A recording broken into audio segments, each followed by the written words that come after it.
It's lovely to have you here. Before we begin, I'd love to know where in the world you're watching or listening from tonight. A quiet bedroom with the lights dimmed, a late-night train ride somewhere between cities, a comfortable sofa with a warm drink close by.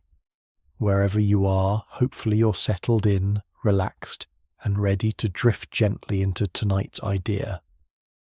If these calm explorations of science are something you enjoy, please consider liking the video and subscribing to the channel.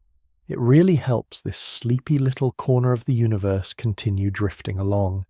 And to those already subscribed, thank you. Truly, your support means more than words can easily express. Now, tonight's topic might seem a little unusual, because the universe, when looked at carefully, is not the loud and chaotic place many people imagine. In fact, when astronomers measure the vast distances between stars and galaxies, something rather curious appears. The universe is incredibly quiet. Not quiet in the sense that nothing happens, far from it. Stars explode, galaxies collide, black holes swallow entire suns. But across the enormous emptiness of space, most of these dramatic events fade into something almost peaceful. From our tiny vantage point on Earth, the cosmos often appears calm, still, and strangely silent. It is as if the universe itself prefers quiet, which raises a rather interesting question. Why is the universe so quiet? On a clear night, the sky can feel almost impossibly calm. Stars hang quietly overhead, scattered across darkness like distant lanterns. They do not roar, flicker wildly, or rush across the sky. Instead, they appear steady, distant, and strangely patient. Even the brightest of them simply glows. For most of human history, this quiet view of the cosmos was all anyone had. And it gave rise to some very different ideas about what the universe was actually like. In ancient astronomy, the sky was not imagined as empty at all. It was often thought of as a carefully arranged structure, almost like a layered machine. The Greek philosopher Aristotle proposed that the heavens were composed of perfect celestial spheres, each one carrying planets and stars around the Earth in smooth circular motions. In this view, the cosmos was orderly, elegant, and packed with structure. The sky looked calm, yes, but it was assumed to be full. Medieval scholars inherited these ideas and expanded them. The heavens were believed to contain nested spheres made from a mysterious perfect substance called the quintessence.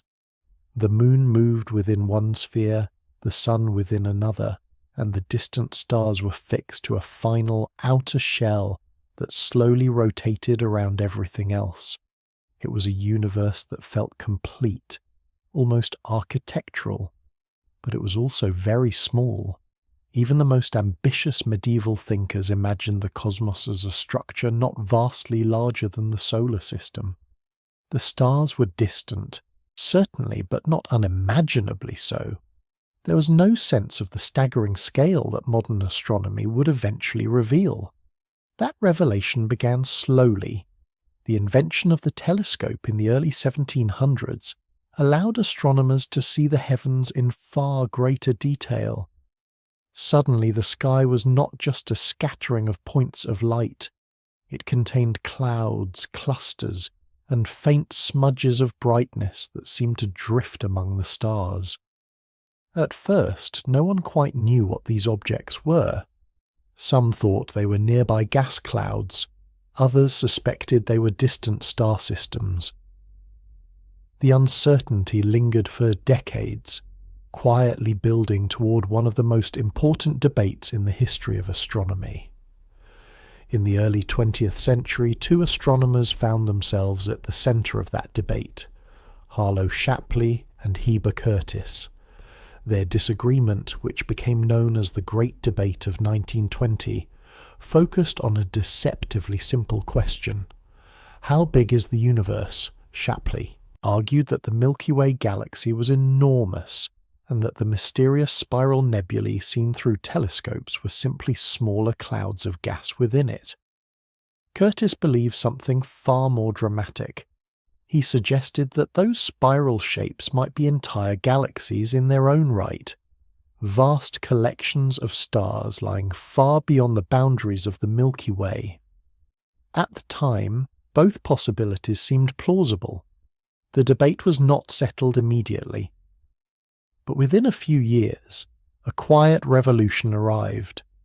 An astronomer named Edwin Hubble, working at the Mount Wilson Observatory in California, began studying one of those spiral nebulae using the 100-inch Hooker telescope, which was then the most powerful telescope in the world. Hubble focused on a faint object known as the Andromeda Nebula. What he discovered changed everything. Within the hazy spiral shape, Hubble identified individual stars whose brightness varied in a predictable pattern.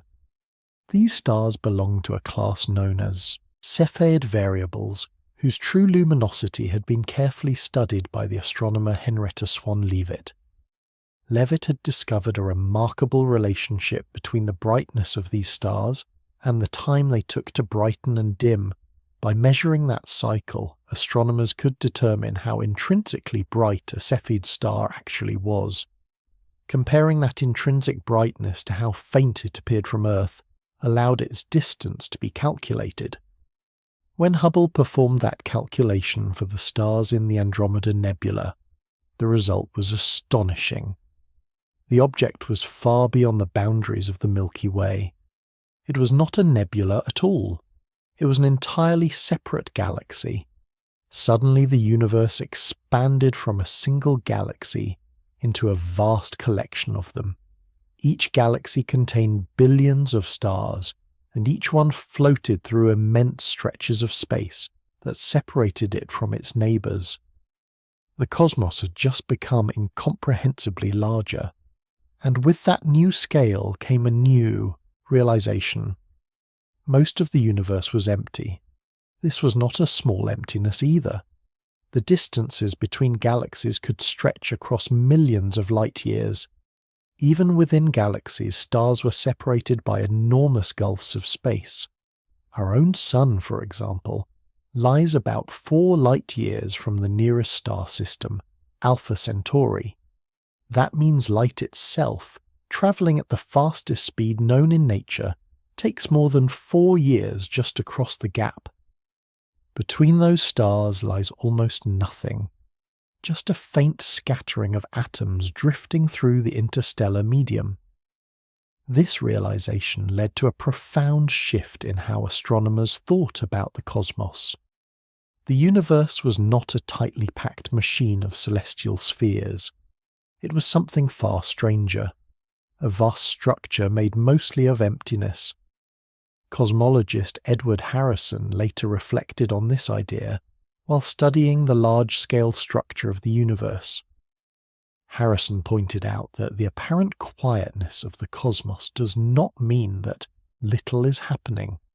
Instead, it reflects the geometry of space itself. Matter gathers into galaxies and clusters under the influence of gravity, while the space between them stretches across enormous distances. The result is a universe that appears calm when viewed from afar. But that calmness is deceptive. Inside galaxies, stars are constantly forming within dense clouds of gas. Elsewhere, massive stars explode in supernovae powerful enough to briefly outshine entire galaxies.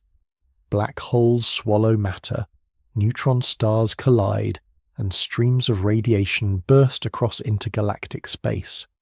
Yet across the scale of the universe, these events are separated by such vast distances that the cosmos still feels quiet. This idea fascinated the theoretical physicist John Archibald Wheeler. Wheeler spent much of his career thinking about the deep structure of reality, from black holes to quantum mechanics. One question he often returned to was deceptively simple. Why does a universe capable of such Extraordinary energy appears so calm when observed from afar. Why does the night sky feel peaceful rather than chaotic? Part of the answer lies in the sheer scale of the cosmos. When events are separated by millions or billions of light years, they rarely overlap from our perspective. Each one becomes an isolated flicker in the distance rather than part of a constant cosmic storm. But another part of the answer lies in the nature of space itself. Because the quietness of the universe is not only about distance, it is also about silence. The vast emptiness between stars and galaxies does something remarkable. It prevents most forms of vibration from travelling across the cosmos. The explosions of distant stars do not roar through space the way thunder rolls through Earth's atmosphere. Instead, they unfold in near-perfect silence, which raises a curious thought. Perhaps the universe is not truly quiet because little is happening. Perhaps it simply lacks the conditions needed for us to hear it. And understanding that idea begins with the simple question: what exactly is sound? To understand why the universe feels so quiet, it helps to begin with something familiar: sound. On Earth, sound is everywhere. The rustle of leaves, the hum of distant traffic, the gentle tapping of rain against a window. Even in places that feel peaceful, the air is usually filled with tiny vibrations moving quietly from one place to another. But sound is not simply a thing that exists on its own. It is a process. At its most basic level, sound is a mechanical vibration traveling through matter. When something moves or strikes another object, it causes nearby particles to jostle back and forth. These movements pass from particle to particle in a chain reaction, spreading outward like ripples across water. That travelling ripple is what the human ear detects as sound. Air carries these vibrations extremely well. When someone speaks, the vocal cords push air molecules forward and backward in rapid pulses. Those pulses move outward through the atmosphere, eventually reaching another person's ears where they're converted into electrical signals by the auditory system. Water can carry sound too. In fact, sound moves even faster through water than it does through air, which is why whales can communicate across enormous distances beneath the ocean surface. Solid materials can transmit vibrations as well. If someone presses an ear against a railway track, the rumble of an approaching train can sometimes be heard long before it becomes audible in open air. In all of these cases, something important is present: matter. Sound needs particles. It requires atoms or molecules close enough together that they can bump into one another, passing energy along step by step. Without those particles, the vibration simply has nothing to push against. This idea may seem obvious today, but there was a time when scientists were not entirely certain how sound behaved in empty space. In the 17th century, natural philosophers began experimenting with ways to create artificial vacuums, attempting to remove air from sealed containers. One of the earliest pioneers in this area was the German scientist Otto von Guericke. Von Guericke is remembered for a dramatic demonstration involving two large metal hemispheres that had been fitted together and evacuated of air. Teams of horses attempted to pull the hemispheres apart but failed, revealing just how powerful atmospheric pressure could be. But von Guericke also explored a quieter question: what happens to sound when air is removed? His experiments suggested that sound weakened dramatically in a vacuum. Later scientists refined these tests, including the English chemist and physicist Robert Boyle. Boyle placed a ringing bell inside a glass chamber and gradually pumped out the air. As the air disappeared, the bell continued to vibrate, but its sound faded until it became nearly impossible to hear. The bell was still ringing, but the sound had nowhere to go. These early vacuum experiments helped establish one of the key principles of acoustics. Sound requires a medium through which vibrations can travel. Remove the medium, and the vibrations remain trapped at their source. Later scientists expanded this understanding by studying how vibrations move through different materials. In the 18th century, the German physicist Ernst Chladni conducted elegant experiments with vibrating plates. By sprinkling fine sand across metal plates and then drawing a violin bow along the edges, Chladni caused the plates to vibrate in specific patterns. The sand gathered into intricate geometric shapes that revealed how sound waves moved across the surface. These patterns, now known as Chladni figures, provided one of the earliest visual demonstrations of wave behavior in solid materials. A century later, Hermann von Helmholtz deepened the scientific understanding of acoustics by studying how sound waves interact with the human ear and with physical objects. Helmholtz showed that sound could be analyzed mathematically as oscillating pressure waves moving through matter. Put simply, sound is motion passed from particle to particle, which brings us to space. The environment between the stars is almost unimaginably empty. On Earth, even the cleanest air contains billions upon billions of molecules in every small volume. In contrast, the space between stars contains only a few atoms per cubic centimetre, sometimes fewer. This thin scattering of gas is known as the interstellar medium, a term widely studied by the astrophysicist Lyman Spitzer during the 20th century. Spitzer helped reveal that although space appears empty, it does contain faint traces of hydrogen gas, dust grains, and ionized particles drifting through the galaxy. But the key word here is faint. The particles are so widely separated that they rarely interact with one another. Imagine standing in a room where the nearest person is several kilometers away. Passing a vibration along a chain of people would become nearly impossible. That is essentially the situation in interstellar space. Even if a star explodes in a spectacular supernova, sending shock waves racing outward at tremendous speeds, those waves quickly thin out as they spread into the near vacuum surrounding them. The particles are simply too far apart to transmit a continuous sound wave across large distances. The explosion would still release enormous energy, but it would unfold in silence. This silence does not mean that nothing moves through space. Quite the opposite. Space is filled with other forms of energy that travel in very different ways. Light, for example, can cross the vacuum of space without difficulty, because electromagnetic radiation does not require a material medium. It moves through the fabric of space itself, carrying energy and information across immense distances. There are also more exotic forms of motion present in cosmic environments, in regions where gas becomes ionized, meaning the atoms lose some of their electrons, the particles become electrically charged. Charged particles respond strongly to magnetic fields, and their behavior can produce complex patterns of motion, known as plasma waves.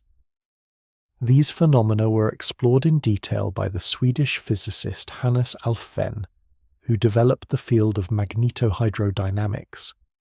This branch of physics studies how electrically conducting fluids, such as plasma, interact with magnetic fields. Alfvén showed that in certain cosmic environments, waves can travel through ionized gas along magnetic field lines, transferring energy across space in ways that resemble sound, but are governed by electromagnetic forces. These plasma waves are fascinating, but they are not sound in the everyday sense. They occur under very specific conditions and do not propagate through the vast majority of interstellar space. For ordinary sound, the requirement remains simple. Particles must be close enough together to pass vibrations along. In space, they usually are not. This is why astronauts floating outside a spacecraft cannot hear an explosion nearby unless the vibration travels through the structure of the spacecraft itself. The surrounding vacuum provides no pathway for the sound to reach them. The universe, in that sense, is profoundly quiet, not because events do not occur, but because the environment between those events prevents vibrations from travelling freely.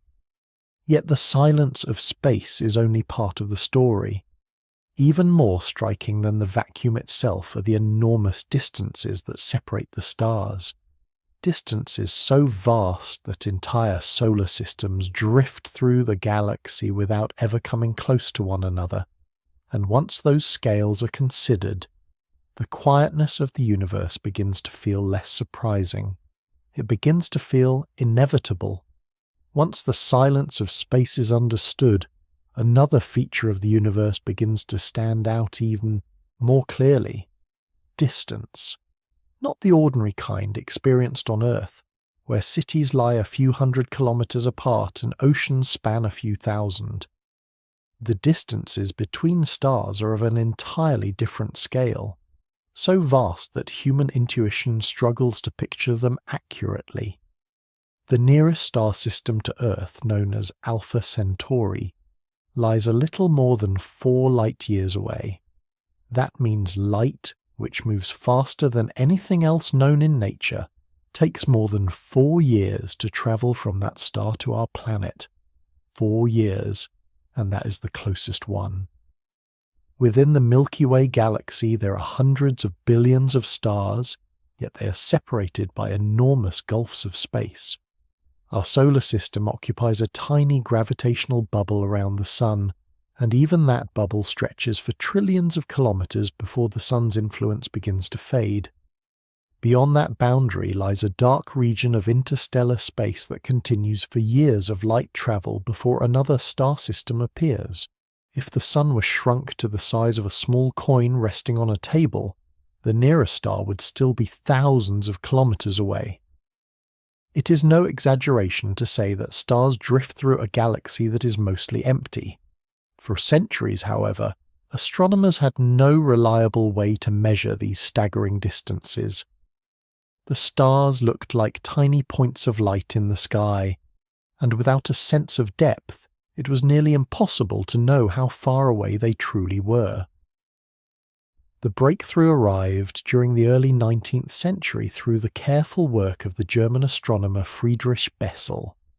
Bessel used a technique known as stellar parallax, which relies on the motion of Earth around the Sun. As Earth travels along its orbit over the course of a year, nearby stars appear to shift slightly against the background of more distant stars.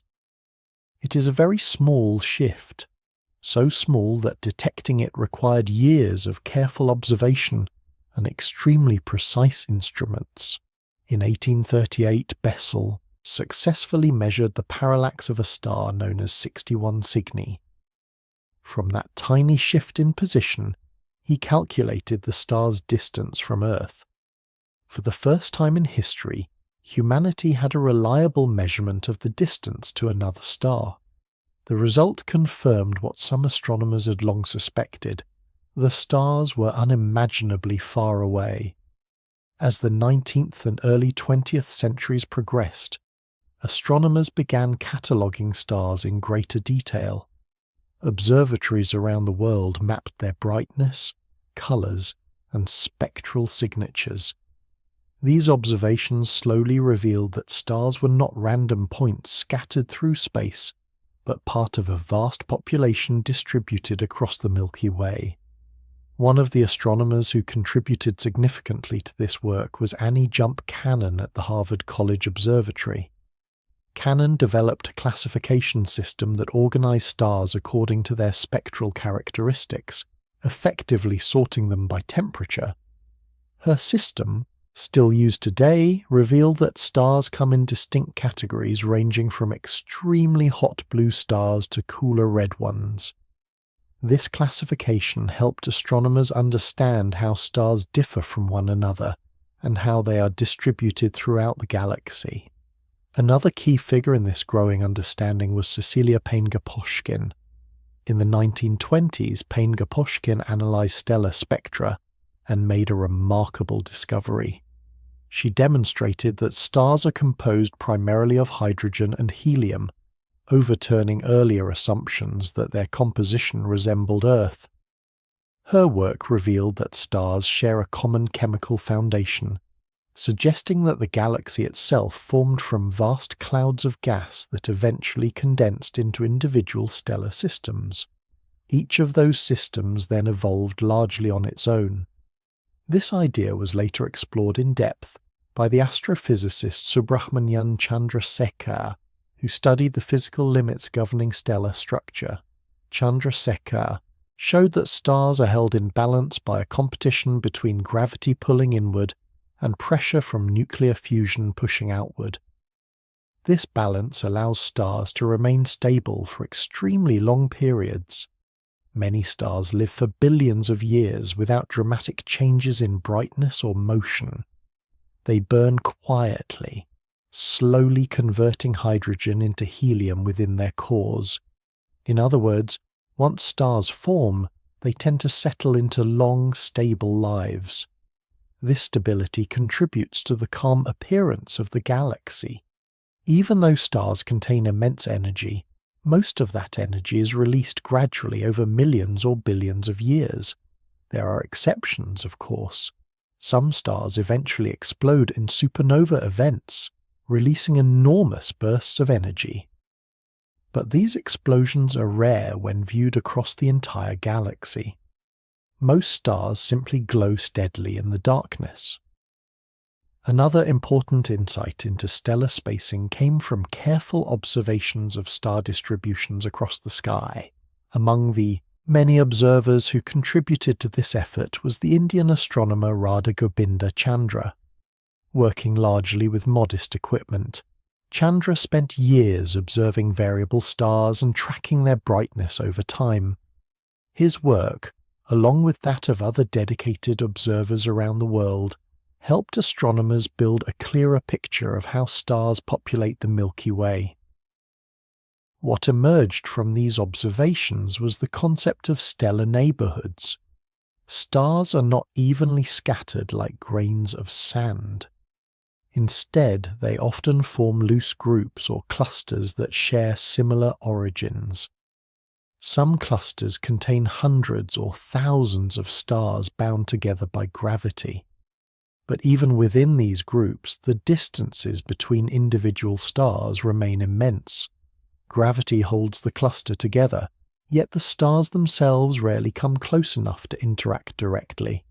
In fact, direct collisions between stars are extraordinarily rare events. Consider our own Sun as an example. As it orbits the center of the Milky Way, it travels through the galaxy at a speed of roughly 200 kilometers per second. Over millions of years, it passes through different regions of space and occasionally moves near other stars. Yet the distances involved are so great that these encounters almost never lead to collisions. Stars simply glide past one another, like ships drifting across a vast and nearly empty ocean. This spacing has profound consequences for the appearance of the universe. Because stars are so widely separated, their light reaches us individually rather than blending into a constant glow. Each star becomes a single point of brightness against the night sky, surrounded by enormous regions of darkness. If stars were packed more closely together, the sky would look very different. The darkness between them would shrink, and the heavens might appear filled with continuous light. Instead, the galaxy resembles a sparse archipelago of stars floating in a sea of emptiness. This separation also contributes to the quietness of the cosmos. Events occurring around one star system rarely influence another. A supernova explosion in a distant region of the galaxy may unleash staggering amounts of energy, but by the time its radiation spreads across the vast gulf separating stars, it becomes faint and diffuse. The universe is active, but it is active at a distance, and that distance softens everything. The result is a galaxy that appears calm even while enormous physical processes unfold within it. Yet the Milky Way itself is only one example. When astronomers step back and look at galaxies as a whole, they discover something even more surprising. Entire galaxies are also separated by immense regions of empty space. When the immense distances between stars become clear, another realization begins to take shape. The galaxy itself is also mostly empty. From Earth, the Milky Way appears as a faint river of light stretching across the night sky. Under truly dark conditions, far from city lights, it can look almost like a misty cloud arching overhead. For many centuries it was simply called the Milky Way because of this soft milky glow. But that glow hides an enormous structure. The Milky Way is a spiral galaxy, a vast rotating system of stars, gas, dust, and dark matter bound together by gravity. Its visible portion stretches roughly 100,000 light-years from one side to the other, forming a broad, flattened disk that slowly rotates through space. And within that disk are hundreds of billions of stars. That number sounds crowded, yet the reality is quite the opposite. Those stars are scattered across such enormous distances that even the dense regions of the galaxy contain far more empty space than matter. Most stars drift through regions where their nearest stellar neighbours remain several light-years away. The galaxy is immense, but the emptiness inside it is even greater. Spiral galaxies like the Milky Way share a common structure that astronomers have studied for decades. At the centre lies a dense region known as the galactic bulge, where stars gather more closely together around a supermassive black hole. Surrounding this bulge is the galactic disk, a wide rotating plane that contains most of the galaxy's stars. Threaded through that disk are the famous spiral arms. These arms are not rigid structures like the blades of a fan. Instead, they are regions where gas and stars become slightly more concentrated as they orbit the galactic centre. Over time, waves of density move through the disk, compressing clouds of gas and triggering the birth of new stars. The result is a galaxy with glowing spiral patterns that appear almost like cosmic whirlpools. Beyond the disk lies another component known as the galactic halo. This region extends far above and below the galaxy's main plane and contains scattered stars, ancient globular clusters, and a mysterious form of matter that cannot be seen directly. Dark matter. The existence of dark matter became clear during the 1970s through the work of the American astronomer Vera Rubin. Rubin carefully measured how stars move within spiral galaxies by studying their rotation curves, which describe how orbital speed changes with distance from the galactic centre. According to classical gravitational physics, stars farther from the centre of a galaxy should orbit more slowly. The visible mass of the galaxy should not provide enough gravity to keep them moving quickly. But Rubin found something unexpected. Stars at the outer edges of galaxies were orbiting just as fast as those closer to the centre. This observation suggested that galaxies contain far more mass than what can be seen in stars and gas alone. The extra gravity had to be coming from something invisible, a substance that does not emit light but still exerts gravitational influence. This invisible component became known as dark matter. Rubin's observations transformed the way astronomers think about galaxies. It now appears that most of a galaxy's mass exists in an enormous halo of dark matter surrounding the visible disk, and that halo extends far beyond the regions filled with stars. The idea that galaxies contain hidden mass had actually been proposed decades earlier by the Swiss astronomer Fritz Zwicky. In the 1930s, Zwicky studied clusters of galaxies and noticed that the galaxies within those clusters were moving far too quickly to be held together by visible matter alone. He concluded that some form of unseen matter must be present, adding gravitational strength to the system. Zwicky referred to this mysterious substance as dark matter. At the time, the idea received little attention, but later observations, including Rubin's rotation curve measurements, strongly supported the concept. Today, dark matter is considered one of the central components of cosmic structure. It shapes the formation of galaxies, influences their motion, and helps explain why these vast systems remain stable over billions of years. Even so, the presence of dark matter does not make galaxies crowded. Far from it. The stars themselves occupy only a tiny fraction of the total volume within a galaxy. Astronomers studying galactic dynamics have long worked to understand how these stars are distributed and how they move collectively through space. One important contribution came from the American astronomer Sandra Faber, who helped develop what is known as the Faber-Jackson relation. This relationship links the brightness of certain galaxies with the velocities of the stars moving inside them. By studying these motions, astronomers can estimate the mass and internal structure of galaxies, revealing how gravity organizes their enormous populations of stars. The results consistently point to the same conclusion.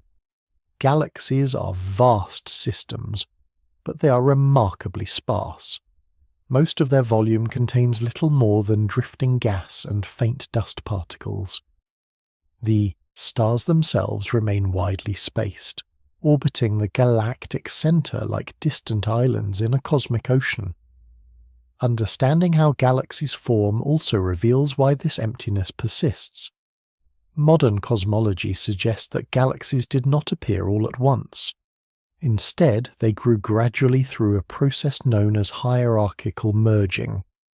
In this scenario, small clumps of matter formed first in the early universe, eventually merging together under gravity to build larger and larger structures. Cosmologists such as Simon White and Carlos Frenk helped develop detailed computer simulations showing how this process might unfold over billions of years. Their models demonstrated that dark matter plays a crucial role in guiding galaxy formation, providing the gravitational framework within which gas can gather and form stars.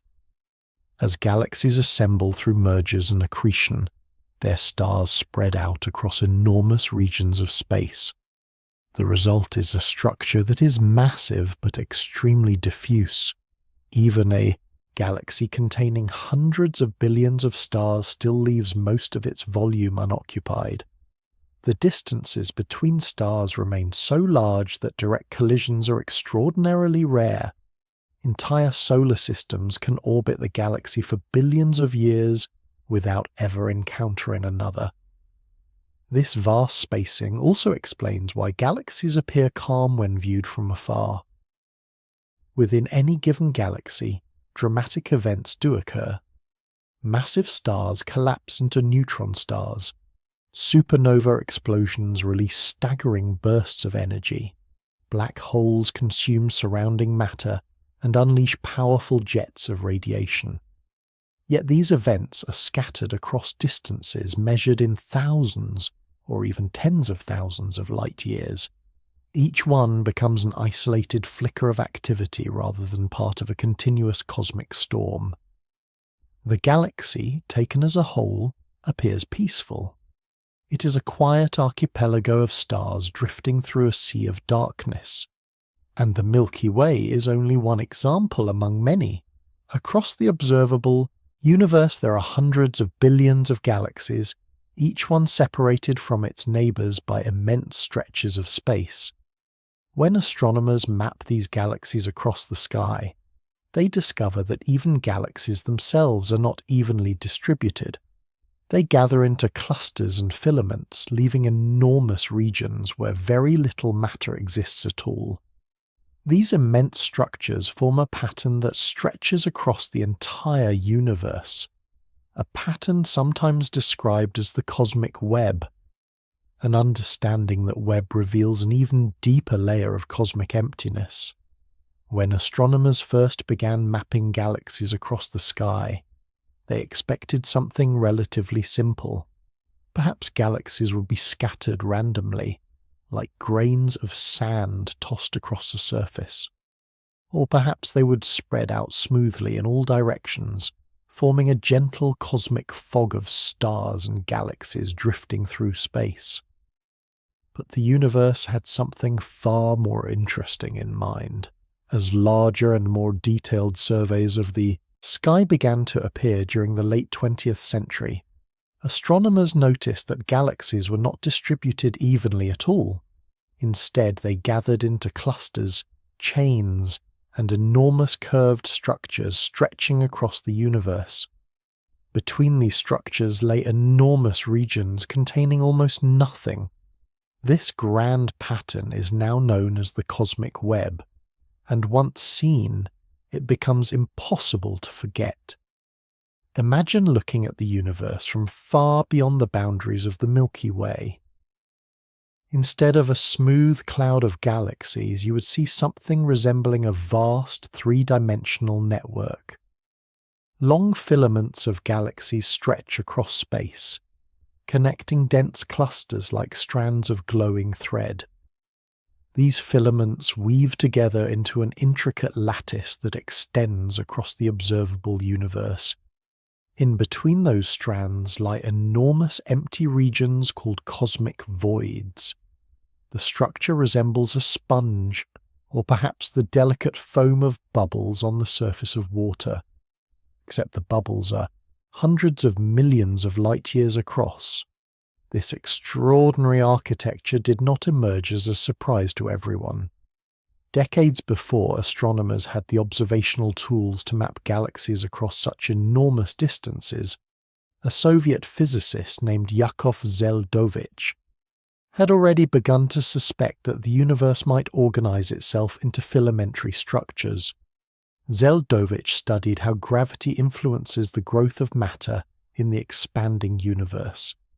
His work focused on what happens when tiny variations in density begin to grow under the influence of gravitational attraction.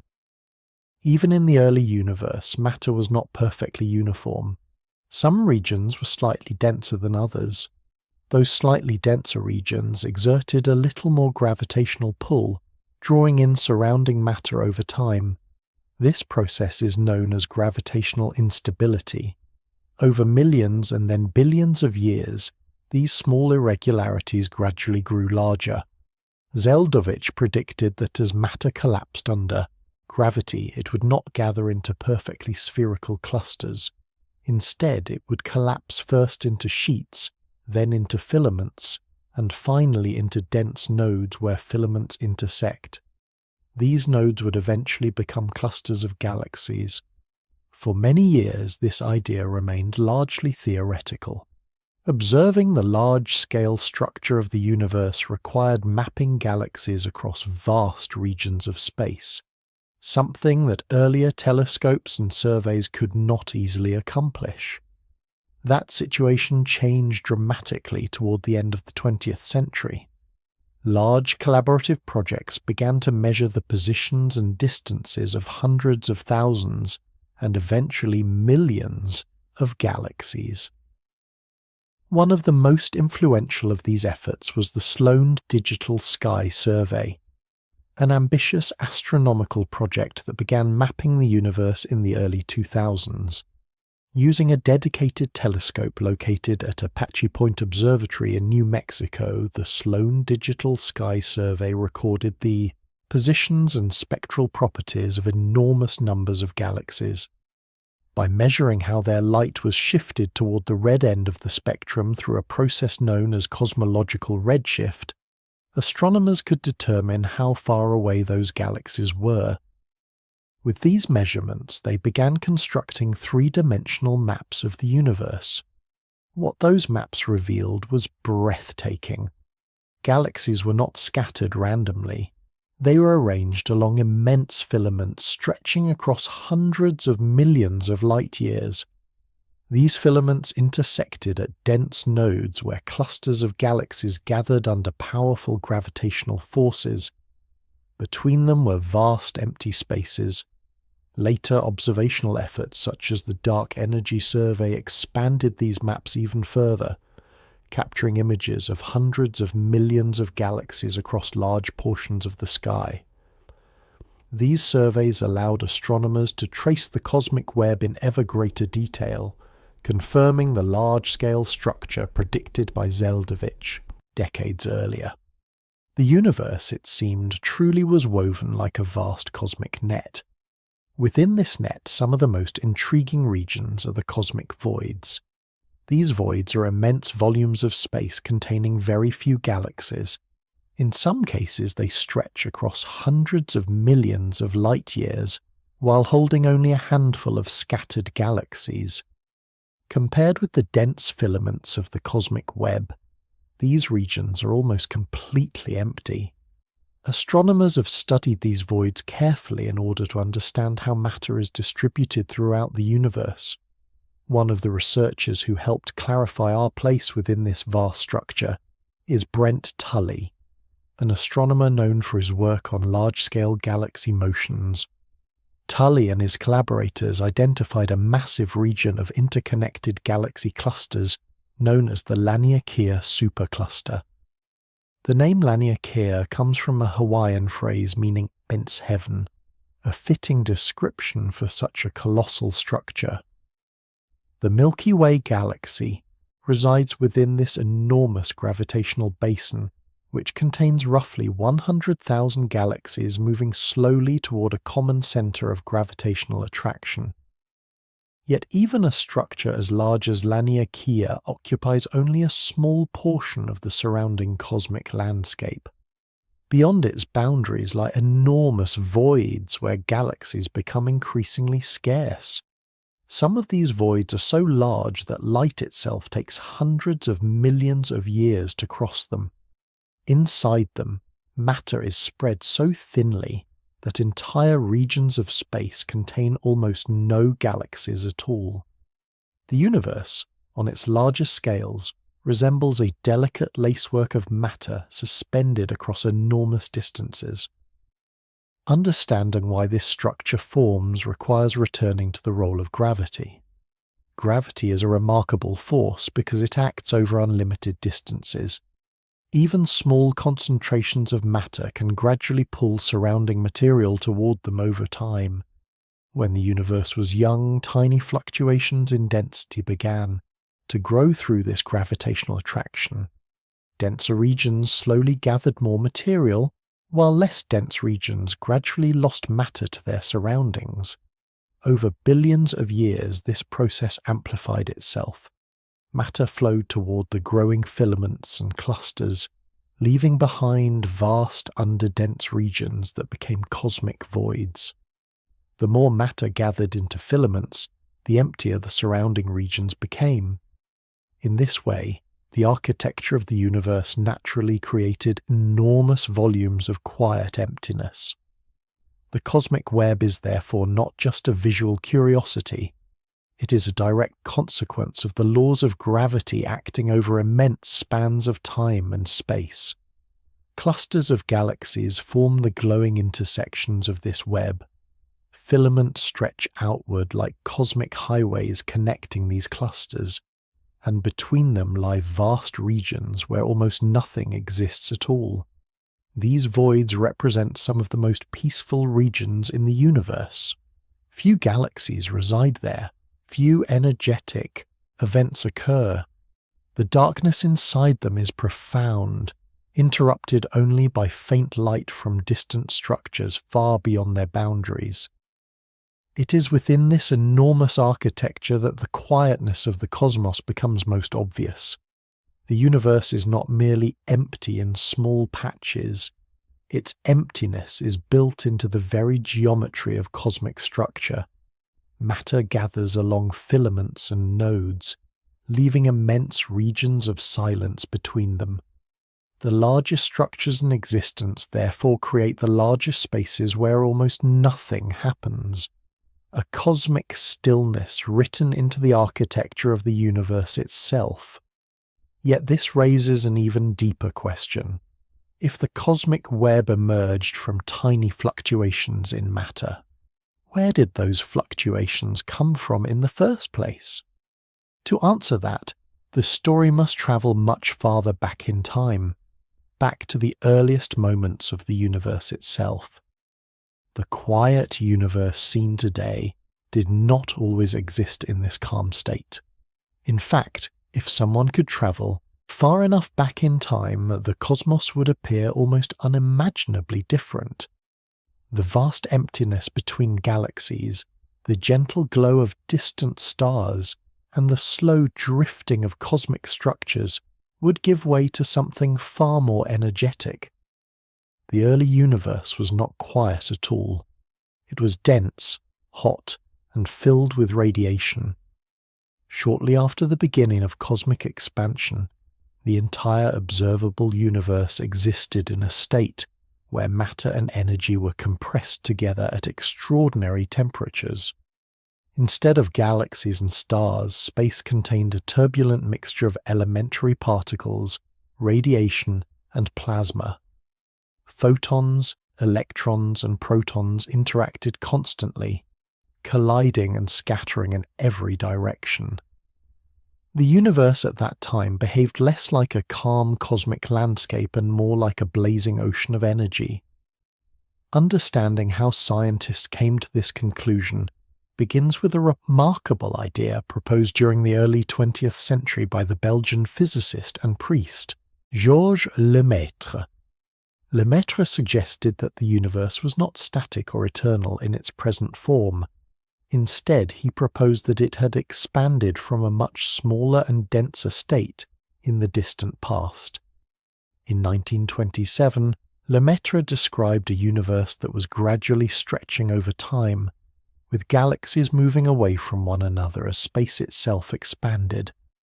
He referred to the original state of the universe as the primeval atom, imagining all matter once compressed into a single, extremely dense beginning. This idea eventually became known as the Big Bang theory. At first, the concept was controversial. Many scientists preferred a static universe that had always existed. Even Albert Einstein initially resisted the notion of cosmic expansion, although he later acknowledged that the mathematical framework of general relativity allowed for such a possibility. Evidence for an expanding universe grew steadily as observations improved. Astronomers discovered that distant galaxies appear to move away from Earth, and the farther a galaxy lies, the faster it appears to recede. This pattern revealed that the fabric of space itself was stretching. If the universe is expanding today, then logically it must have been smaller in the past. Continue tracing that expansion backward far enough, and the universe reaches an earlier epoch when matter and radiation were compressed together into a hot, dense state. In that environment, energy filled every region of space. Particles collided constantly. Radiation scattered through the dense plasma. The universe behaved like a glowing cosmic furnace. This early period left behind a remarkable relic that astronomers would discover many billions of years later. In the 1960s, two radio astronomers named Arno Penzias and Robert Wilson were working with a sensitive microwave antenna at Bell Laboratories in New Jersey. They were studying faint radio signals from the sky when they encountered a persistent background noise that seemed to come from every direction. At first, they suspected a technical problem. They carefully checked the instrument, cleaned the antenna, and even removed nesting pigeons that had taken up residence inside the equipment. Yet the mysterious signal remained. Eventually they realized that the noise was not a malfunction at all. It was coming from the universe itself. What Penzias and Wilson had detected was the cosmic microwave background radiation. the faint afterglow of the early universe. This radiation originated roughly 380,000 years after the beginning of cosmic expansion, when the universe cooled enough for electrons and protons to combine into neutral hydrogen atoms. Before that moment, photons constantly scattered off free electrons in the dense plasma, preventing light from travelling freely. Once atoms formed, the universe became transparent to radiation, allowing photons to stream through space for the first time. Those ancient photons are still travelling today. Over billions of years, cosmic expansion stretched their wavelengths into the microwave region of the electromagnetic spectrum. What remains is an extremely faint radiation field that fills all of space. It is the oldest light that can be observed. But this ancient glow also contains subtle patterns.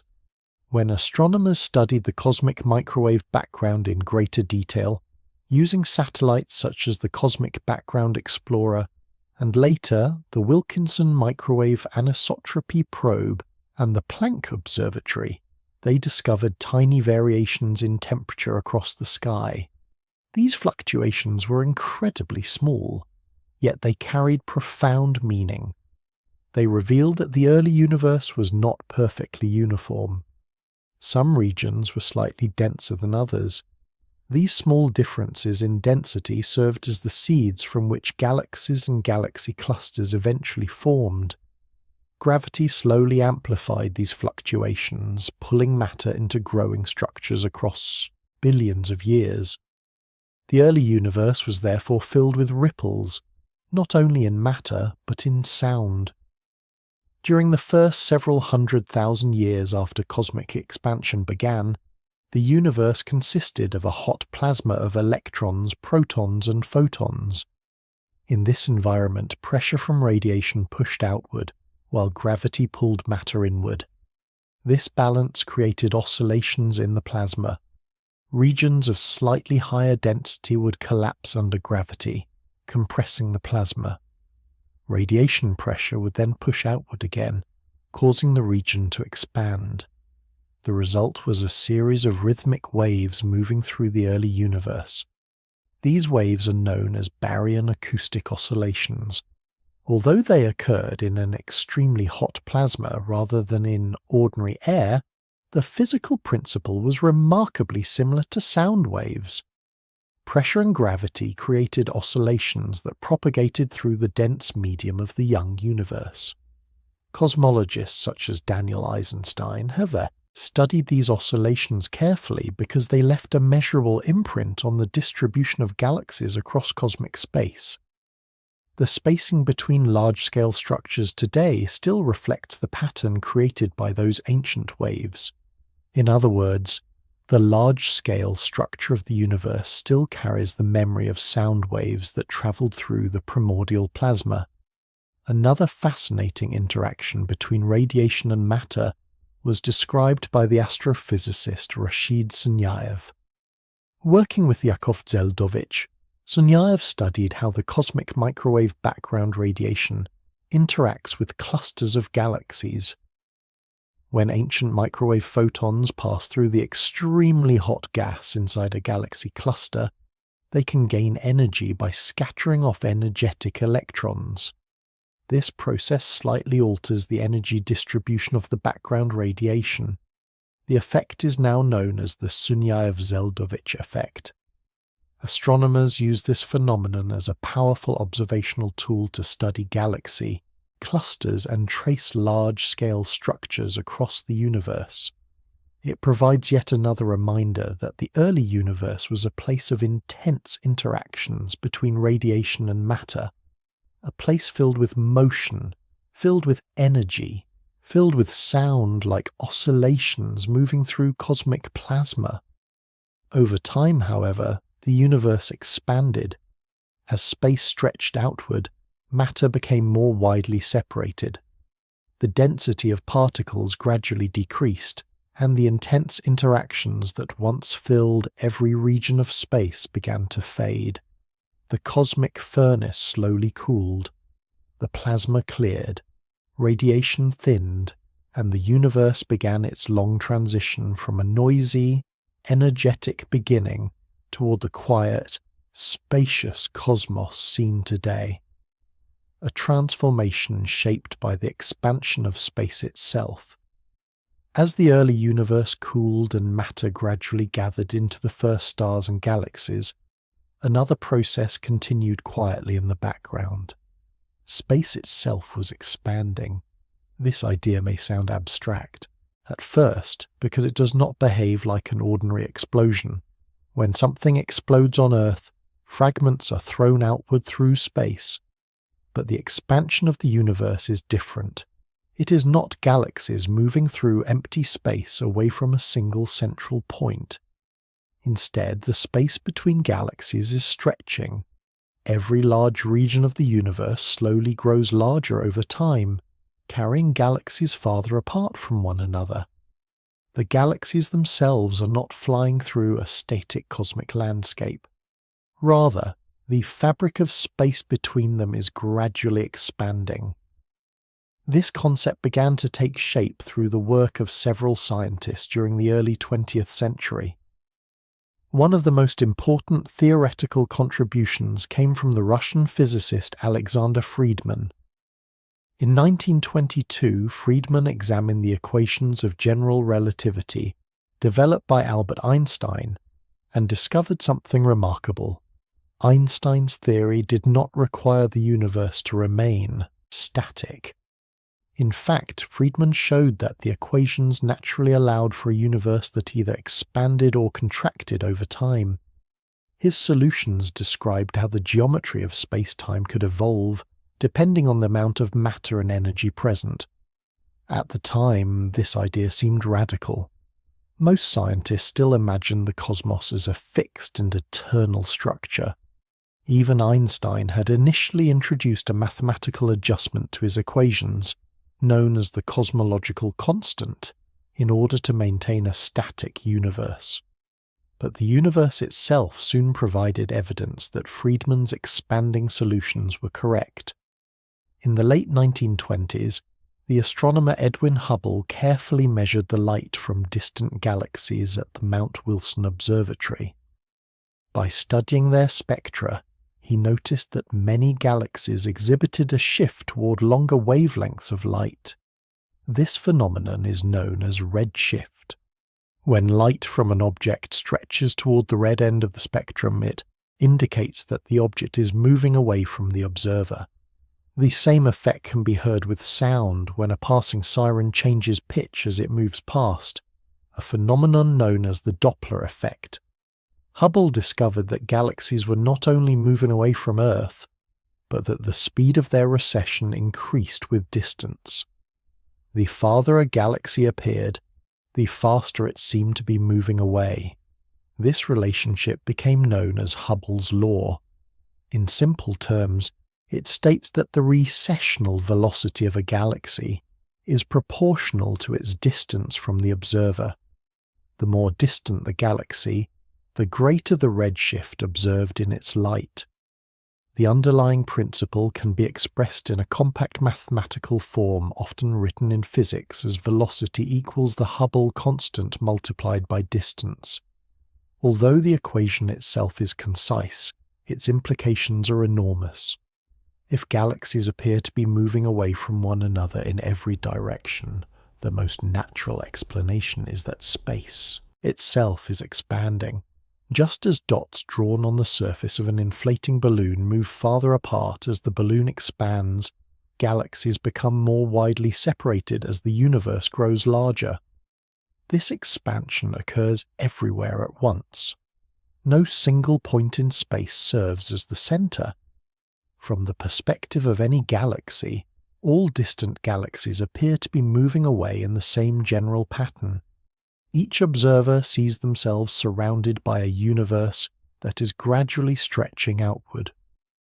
Over billions of years, this expansion has had profound consequences for the structure of the cosmos. Galaxies that once formed relatively close groups slowly drift farther apart. Clusters of galaxies become more isolated from one another. The distances between large cosmic structures continue to grow as space itself expands. The universe becomes more spacious with time, and with greater distance comes greater quiet. When galaxies lie millions of light years apart, interactions between them become increasingly rare. The gravitational influence of one galaxy on another weakens with distance, and collisions between galaxies occur only occasionally across cosmic timescales. Most galaxies simply travel along their paths through expanding space, drifting quietly through the darkness. For many decades, astronomers assumed that this expansion would gradually slow down. Gravity, after all, pulls matter together. The combined gravitational attraction of all the galaxies in the universe should act as a cosmic brake, gradually reducing the rate of expansion over time. That expectation seemed reasonable. But the universe had another surprise waiting. During the late 1990s, two independent teams of astronomers set out to measure the expansion history of the universe using distant stellar explosions known as Type 1a supernovae. These supernovae occur when certain white dwarf stars accumulate too much mass and explode with nearly uniform brightness. Because their intrinsic brightness is well understood, astronomers can use them as cosmic distance markers. By comparing how bright these supernovae appear from Earth with how far away they are, researchers can estimate the expansion rate of the universe at different points in cosmic history. The teams studying these supernovae were led by Saul Perlmutter, Brian Schmidt, and Adam Rees. Their observations revealed something astonishing. The expansion of the universe was not slowing down. It was speeding up. Galaxies were drifting apart faster and faster over time, as though some invisible influence were pushing space outward. This discovery introduced a new concept into cosmology: dark energy. The term dark energy was popularized by the cosmologist Michael Turner to describe the mysterious force or property of space responsible for accelerating cosmic expansion. Unlike ordinary matter or radiation, dark energy does not appear to clump together into structures. Instead, it seems to be spread uniformly throughout space itself. Its exact nature remains one of the greatest open questions in modern physics. Some theories suggest that dark energy may be related to the cosmological constant originally introduced by Einstein. Others propose that it arises from the energy of the quantum vacuum or from fields that permeate space-time. Whatever its origin, the effect is clear. The universe is expanding at an accelerating pace. This acceleration has an important consequence for the long-term structure of the cosmos. As galaxies move farther apart, their interactions become increasingly rare. Over immense periods of time, many galaxies will drift beyond the observable horizon of others, carried away by the expanding fabric of space. The cosmic landscape gradually becomes more isolated. Clusters of galaxies remain bound together by gravity, forming local islands of matter. But beyond those clusters, the universe grows emptier and quieter as the distances between structures increase. The expansion of space therefore acts as a kind of cosmic calming mechanism. In the early universe, matter was packed closely together, and interactions between particles were constant. Over billions of years, expansion stretched those dense conditions into a far more spacious environment. Galaxies formed, clusters assembled, and vast regions of emptiness appeared between them. As the universe continues to expand, these separations will only grow larger. The cosmos will become increasingly quiet. Yet even within this expanding universe, information still travels. Light continues to cross enormous distances, carrying signals from stars, galaxies, and distant cosmic events. Across the growing calm of the cosmos, the universe still communicates. It simply does so in a language very different from sound. Silence, in the ordinary human sense, usually means an absence of sound. But the universe is not truly silent. It simply communicates in a very different language.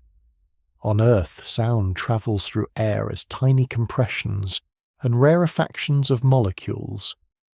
These pressure waves move through matter by pushing neighboring particles, creating the familiar vibrations that eventually reach human ears.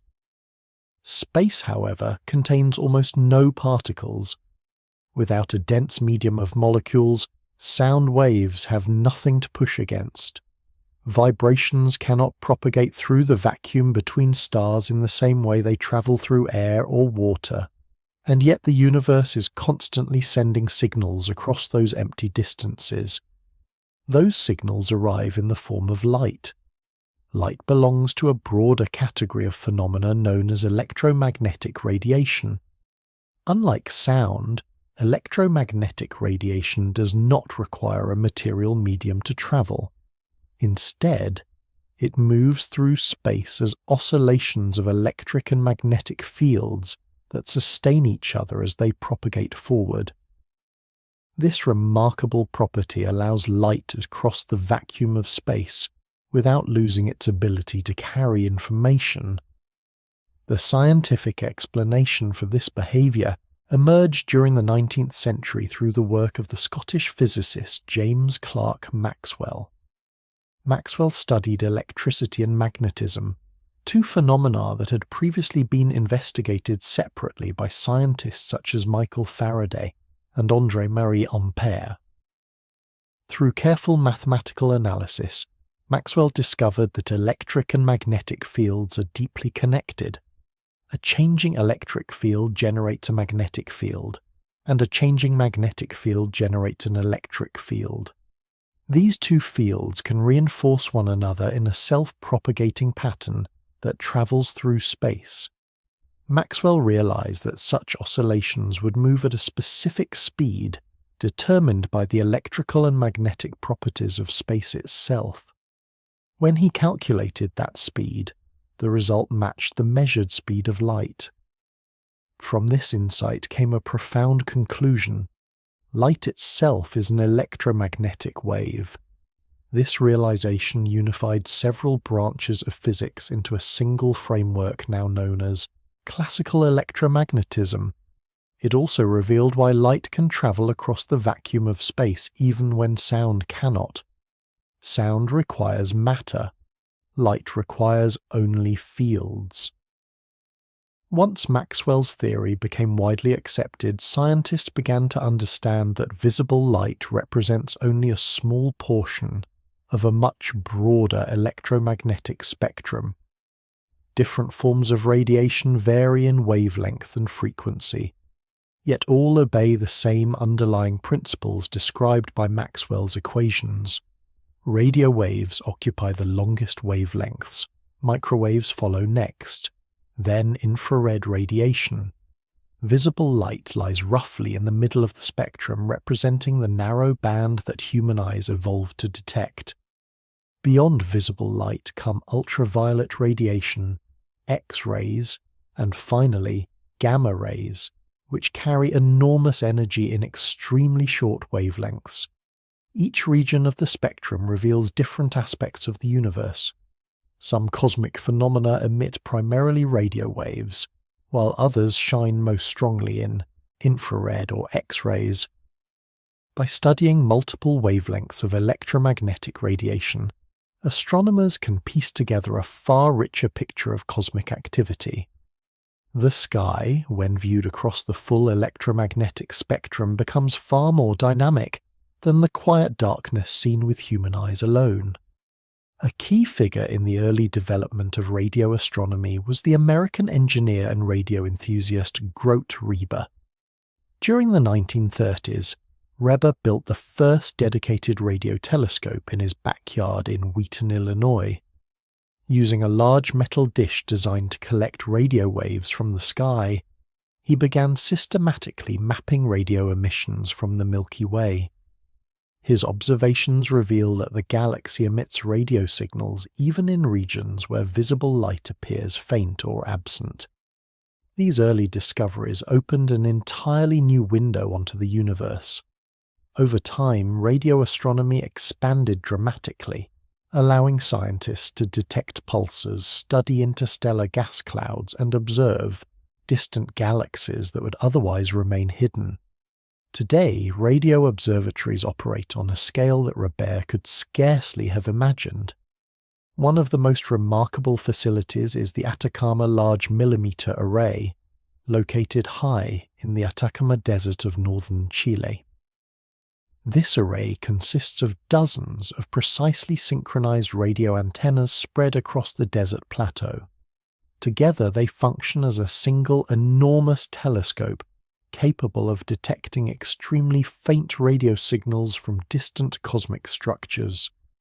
These observations reveal cold clouds of gas where stars are forming, swirling disks of material around young stars, and even the faint afterglow of radiation left over from the earliest moments of cosmic history. Another revolutionary observatory is the James Webb Space Telescope. Launched into deep space beyond the orbit of the Moon, the James Webb Space Telescope observes the universe primarily in infrared wavelengths. Infrared light is particularly useful for studying distant galaxies and star-forming regions because it can pass through clouds of dust that block visible light. By detecting faint infrared signals that have travelled across billions of years of cosmic expansion, the telescope allows astronomers to glimpse galaxies that formed when the universe was still very young. Even objects that appear dark to human eyes can glow brightly in infrared radiation. Across the electromagnetic spectrum, the universe is constantly broadcasting information. Stars emit light produced by nuclear fusion in their cores. Galaxies shine with the combined glow of billions of stars. Black holes generate powerful radiation as matter spirals inward through hot accretion disks. Supernova explosions release bursts of electromagnetic energy, visible across vast cosmic distances. All of these signals move through space as electromagnetic waves. Even though space itself contains almost no air, these waves travel effortlessly across the vacuum.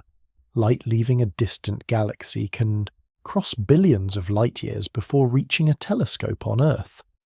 That light carries a record of the conditions present when it was first emitted. By analysing its colour, intensity, and spectral features, astronomers can determine the temperature, composition, motion, and distance of the objects that produced it. In this way, light becomes the primary messenger of the universe. Every star in the night sky is sending a steady stream of photons across space. Every distant galaxy is quietly broadcasting its presence through electromagnetic radiation. The signals are everywhere, but they do not arrive as sound. They arrive as light. This difference explains why the universe appears silent when imagined through human senses. Our ears evolved to detect pressure waves in air, not oscillating electric and magnetic fields travelling through the vacuum of space. The cosmos may not roar or rumble in the traditional sense, yet it is far from inactive. Instead, it communicates continuously, through patterns of electromagnetic radiation that travel immense distances without the need for a medium. Through telescopes sensitive to different wavelengths, astronomers have learned to listen to this silent conversation of light. The universe speaks, just not in sound, and when those signals reveal the most energetic events in existence, they show that beneath the calm appearance of the cosmos lie extraordinary bursts of activity unfolding across unimaginable distances. The universe may appear calm when viewed from a distance, but beneath that quiet surface, extraordinary events unfold constantly. Across the vastness of space, stars explode, neutron stars collide, and magnetic fields twist with such intensity that they briefly outshine entire galaxies. These events release staggering amounts of energy, yet they remain almost completely unnoticed on the scale of the universe as a whole. The reason is simple: distance. When violent cosmic events occur millions or billions of light years away from one another, their immense energies disperse into the surrounding void long before they can interact with anything else. The result is a universe that looks serene from afar, even while astonishing phenomena erupt within it. One of the most dramatic events in astrophysics is the death of a massive star in a supernova explosion. Stars spend most of their lives quietly fusing hydrogen into helium deep within their cores. This process generates energy that pushes outward against the inward pull of gravity. For millions or billions of years, that balance keeps the star stable. But eventually the balance fails. When a massive star exhausts the nuclear fuel in its core, gravity takes over. The star's inner layers collapse inward with incredible speed, compressing matter to densities so extreme that atomic nuclei are forced tightly together. The collapse halts abruptly when the core becomes a neutron star, a compact object so dense that a teaspoon of its material would weigh billions of tons on Earth. That sudden halt produces a violent rebound. The outer layers of the star are blasted outward in an explosion known as a core collapse supernova. For a brief period, the exploding star can shine as brightly as an entire galaxy. Yet despite the energy released, these events are separated by immense cosmic distances. The nearest supernova visible to the naked eye in recent centuries occurred in the year 1987, when a star exploded in the Large Magellanic Cloud, a small neighbouring galaxy. Even that relatively nearby event took about 160,000 years for its light to reach Earth. The universe operates on timescales and distances so large that even the most spectacular explosions unfold quietly across the cosmic landscape. Some events are even more energetic. Among the most powerful phenomena ever observed are gamma-ray bursts, brief flashes of extremely high-energy radiation that can release more energy in a few seconds than the Sun will produce in its entire lifetime. For decades, these mysterious bursts puzzled astronomers. They were first detected in the 1960s by satellites designed to monitor nuclear explosions on Earth. Instead of human activity, the detectors recorded bursts of gamma radiation arriving from distant parts of the sky. Understanding these events required decades of observation and theoretical work. One of the leading contributors to gamma-ray burst theory is the astrophysicist Stan Woosley. His research helped develop models in which certain gamma-ray bursts occur when extremely massive stars collapse into black holes. In this scenario, the collapsing star forms a rapidly rotating disk of matter around the newly formed black hole. Jets of high-energy particles are launched outward along the star's rotational axis at speeds approaching that of light. When those jets break through the outer layers of the star and blast into space, they produce intense beams of gamma radiation detectable across enormous distances. Because the jets are highly focused, gamma-ray bursts are visible only when one of the beams happens to point toward Earth. For a few seconds, the burst becomes one of the brightest events in the observable universe. Then it fades. Another remarkable source of cosmic violence arises when neutron stars collide. Neutron stars are already extreme objects. Formed from the collapsed cores of massive stars, they contain more mass than the Sun compressed into a sphere roughly the size of a city. Their gravitational fields are immense. When two neutron stars orbit each other in a binary system, they gradually spiral inward as they lose energy through the emission of gravitational waves. These waves are subtle ripples in space-time itself, predicted by Albert Einstein's theory of general relativity. As the stars draw closer together, their orbital motion accelerates. Eventually, they collide in a violent merger that produces a burst of gravitational waves and electromagnetic radiation. The collision can also forge heavy elements such as gold and platinum through a process known as rapid neutron capture. For many years, gravitational waves remained purely theoretical. But in the early 21st century, scientists built instruments capable of detecting these incredibly subtle distortions of space-time. One of the most important facilities for this work is the Laser Interferometer Gravitational Wave Observatory, widely known by its acronym. The Laser Interferometer Gravitational Wave Observatory consists of large detectors located in the United States that measure tiny changes in distance caused by passing gravitational waves. The observatory was developed through decades of research led by scientists including Rainer Weiss, Kip Thorne, and Ronald Drever. In the year 2015, the observatory made history.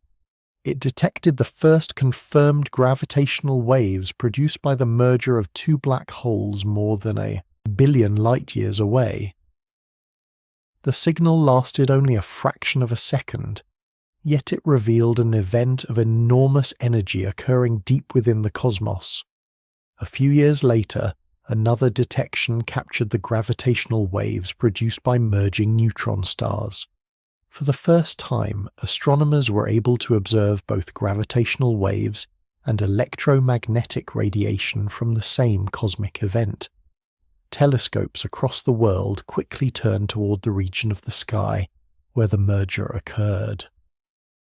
They watched as the collision produced a glowing cloud of expanding debris.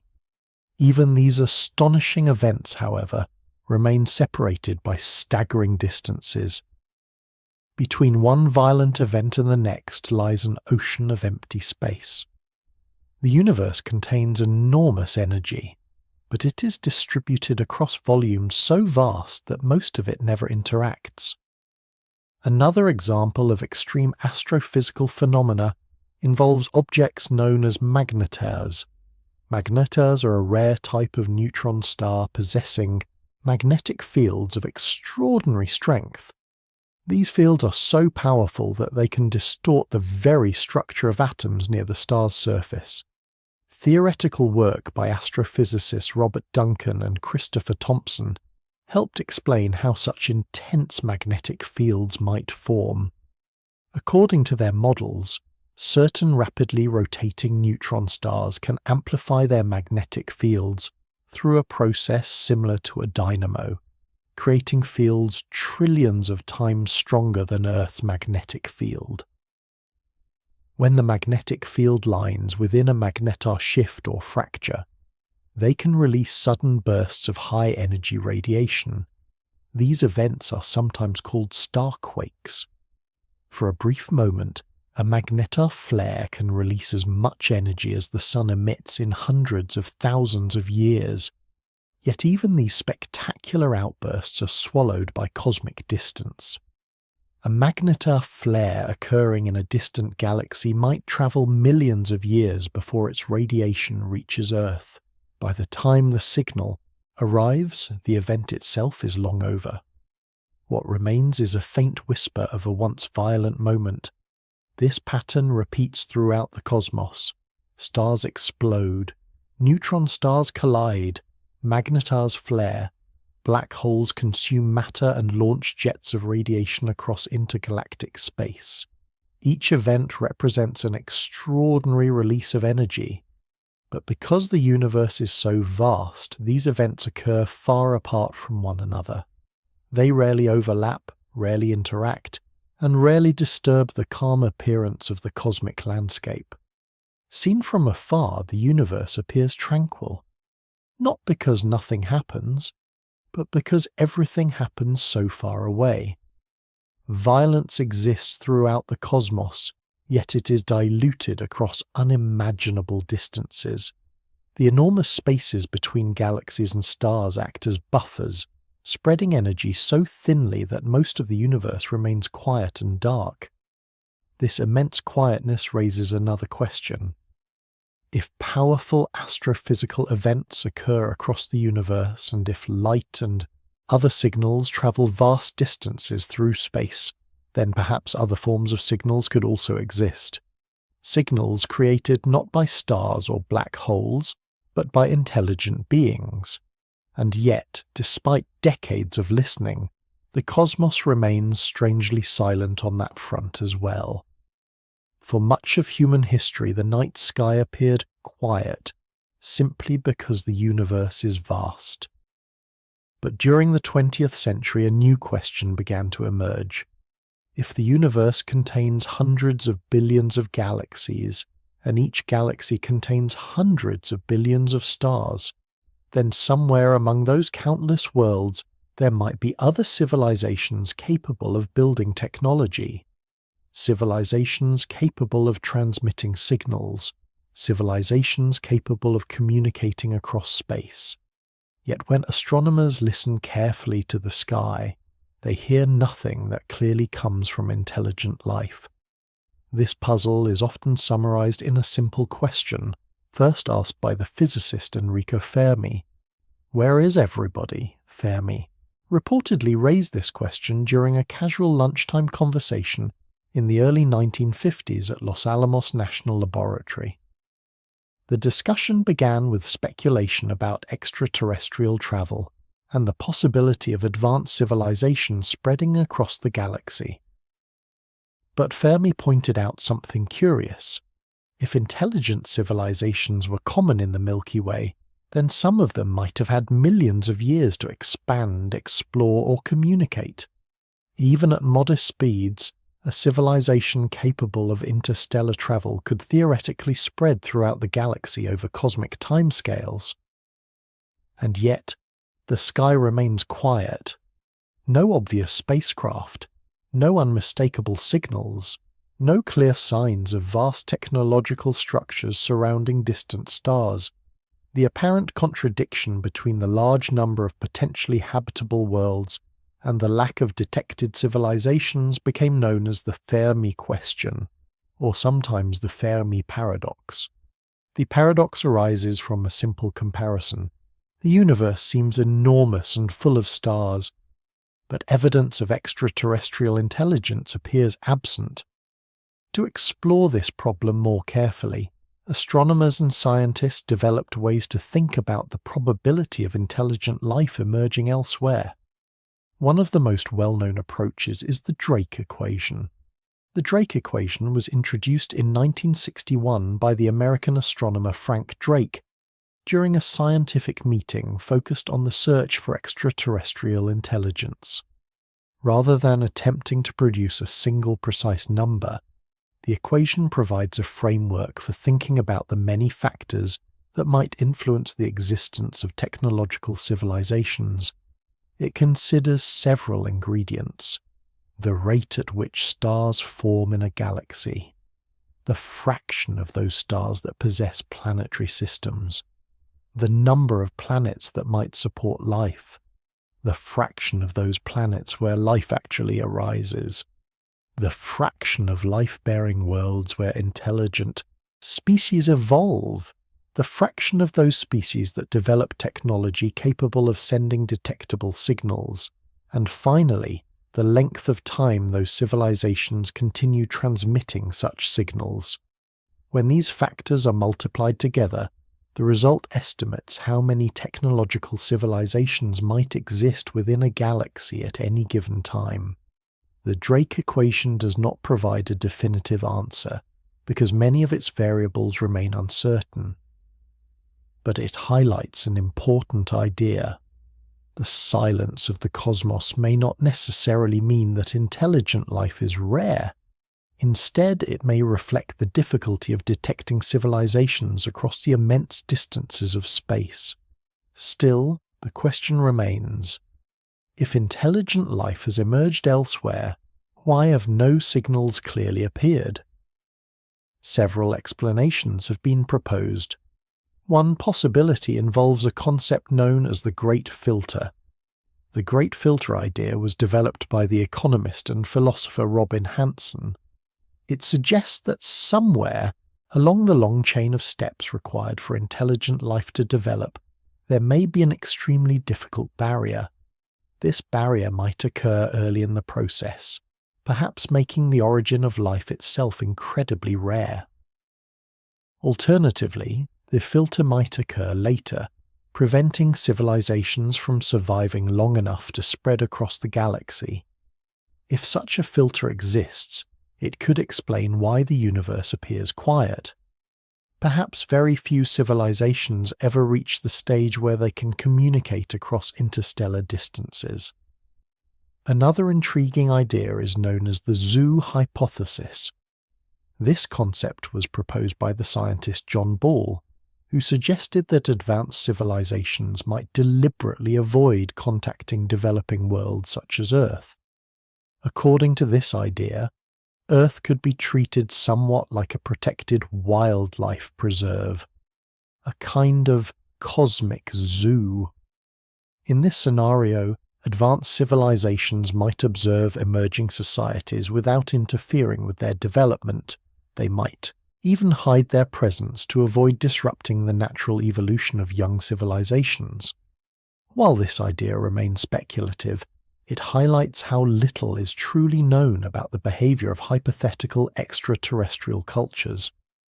Even if other civilizations exist, their priorities, technologies, and communication methods might differ greatly from human expectations. Meanwhile, scientists on Earth have continued searching for signals that could indicate intelligent activity.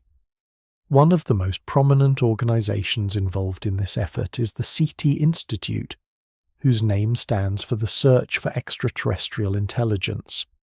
Researchers associated with the CT Institute use radio telescopes to scan the sky for unusual patterns in radio waves. These observations look for signals that might stand out from natural cosmic emissions. For example, a narrow-frequency transmission that repeats in a structured pattern could potentially indicate an artificial source. So far, despite decades of observation, no confirmed technological signal has been detected. The sky remains quiet. This does not necessarily mean that signals are absent. It may simply reflect the enormous challenge of searching across the vast electromagnetic spectrum and the immense distances separating stars. The physicist Ronald Bracewell explored another aspect of this problem through the concept of interstellar communication networks. Bracewell suggested that advanced civilizations might send automated probes or communication relays across the galaxy. These devices could act as messengers, quietly transmitting information between star systems over long periods of time. If such probes exist, they might operate silently, waiting for the right conditions to communicate with emerging civilizations. But detecting them would be extraordinarily difficult. The distances between stars stretch across trillions upon trillions of kilometers. Even signals traveling at the speed of light require years, decades, or centuries to cross these distances. Communication across such scales becomes a slow and delicate process. Messages sent between stars might resemble conversations conducted across vast stretches of time rather than across moments. This cosmic scale introduces another complication. Civilizations may simply miss each other.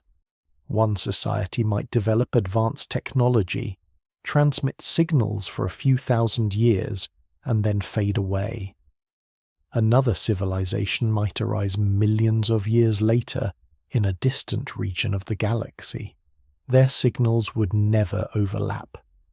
In a universe billions of years old, the lifetimes of technological societies may be brief flashes in comparison. If those flashes rarely occur at the same time and within the same region of space, the sky could remain quiet even if many civilizations have existed at different moments in cosmic history. The silence might not mean emptiness. It might simply mean separation. Across the vast structure of the cosmos, signals travel. Slowly, distances remain immense, and civilizations may appear and disappear across millions of years. From Earth's perspective, the night sky still seems silent. Yet beneath that silence lies a deeper question about how information travels across the universe, and how astronomers continue searching for signals of all kinds, not only from intelligent life, but from the natural processes of the cosmos itself. Long before telescopes were built to observe radio waves from distant galaxies, the discovery of cosmic radio signals began almost by accident. During the early 1930s, an engineer named Karl Jansky was working for Bell Telephone Laboratories in the United States. His task was not originally related to astronomy at all. Instead, he was investigating sources of interference that affected transatlantic radio communications. To study the problem, Jansky constructed a large rotating antenna designed to detect faint radio signals from across the sky. The unusual device looked somewhat like a carousel made of metal pipes and wires. When he began analyzing the signals received by his antenna, Jansky noticed something curious. Among the various sources of interference, one signal appeared to repeat in a steady pattern. It rose and fell in strength once every 23 hours and 56 minutes. That interval matched the rotation of Earth relative to the stars rather than the Sun. The signal, it seemed, was coming from space. After careful investigation, Jansky traced the source of the radio emission to the direction of the constellation Sagittarius, which lies toward the dense central region of the Milky Way galaxy. This observation marked the first detection of radio waves originating from beyond Earth. Without intending to, Jansky had opened an entirely new window onto the universe.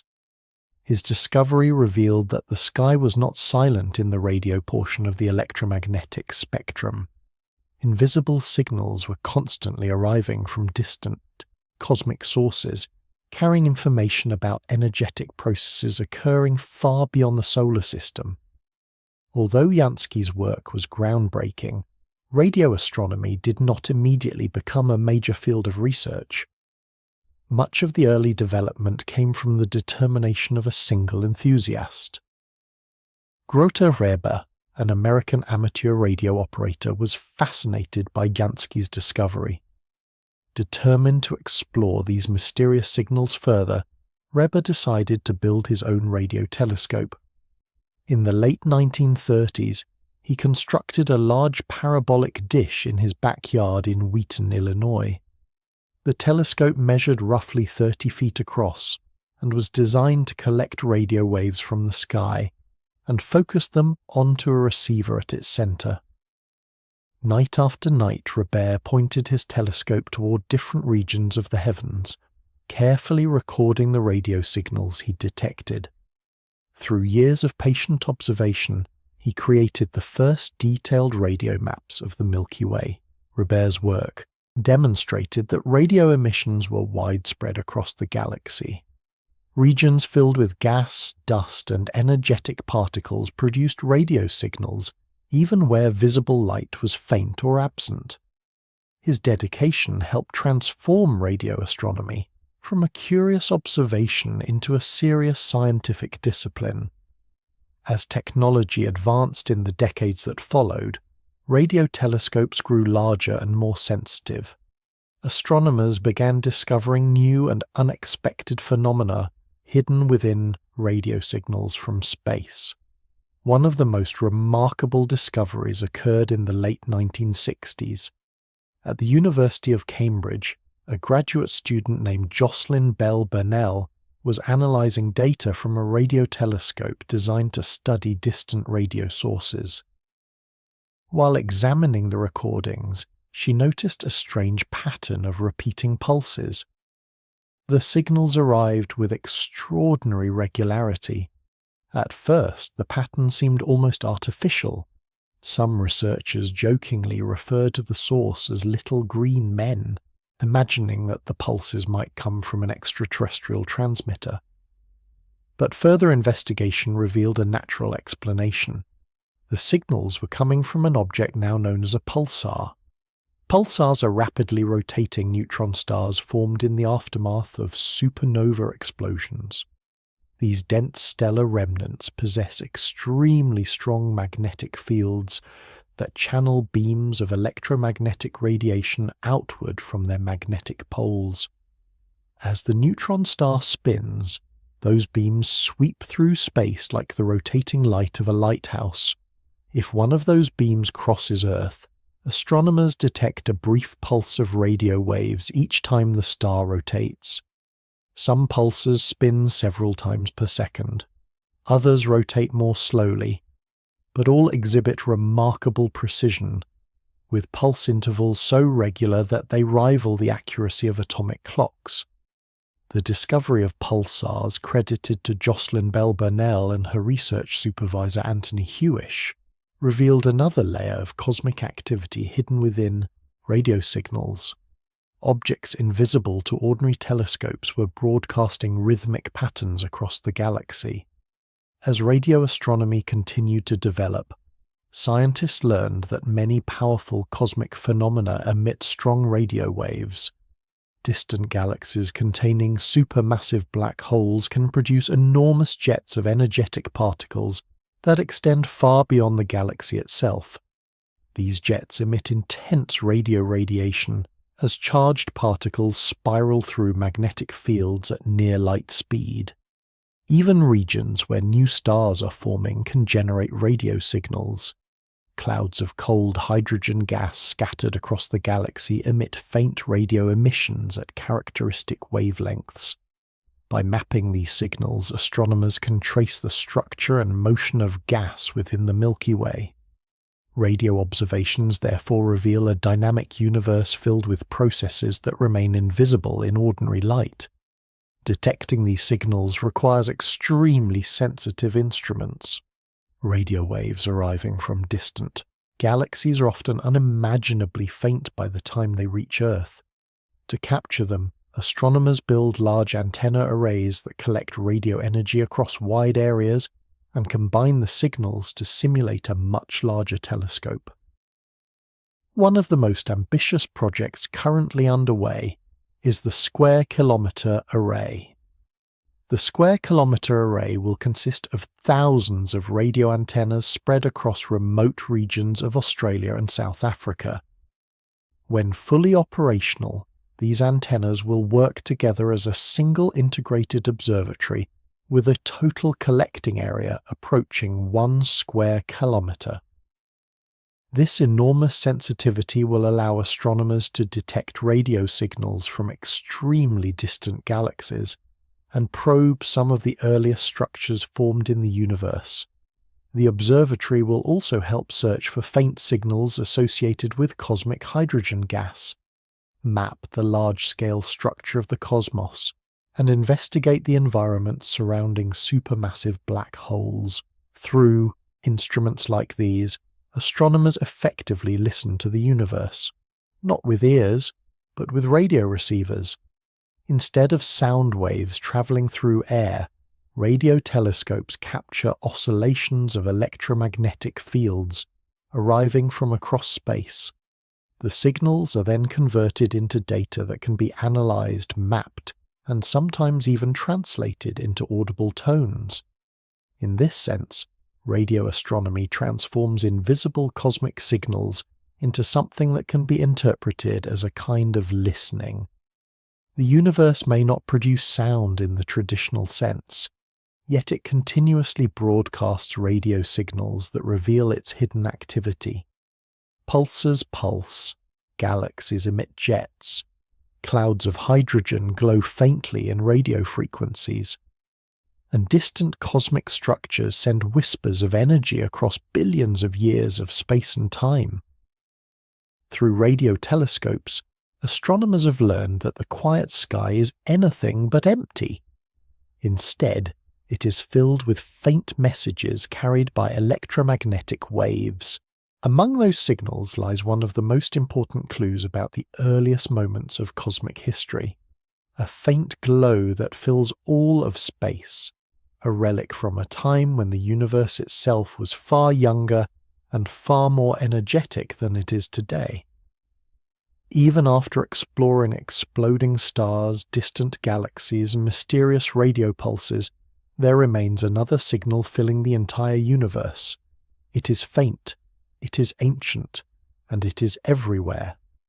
This signal is known as the cosmic microwave background radiation, often described as the oldest light that can still be observed in the universe. It does not come from a single star or galaxy. Instead, it fills all of space almost uniformly, arriving from every direction in the sky. For astronomers, it represents something extraordinary, a relic from the earliest visible moment in cosmic history.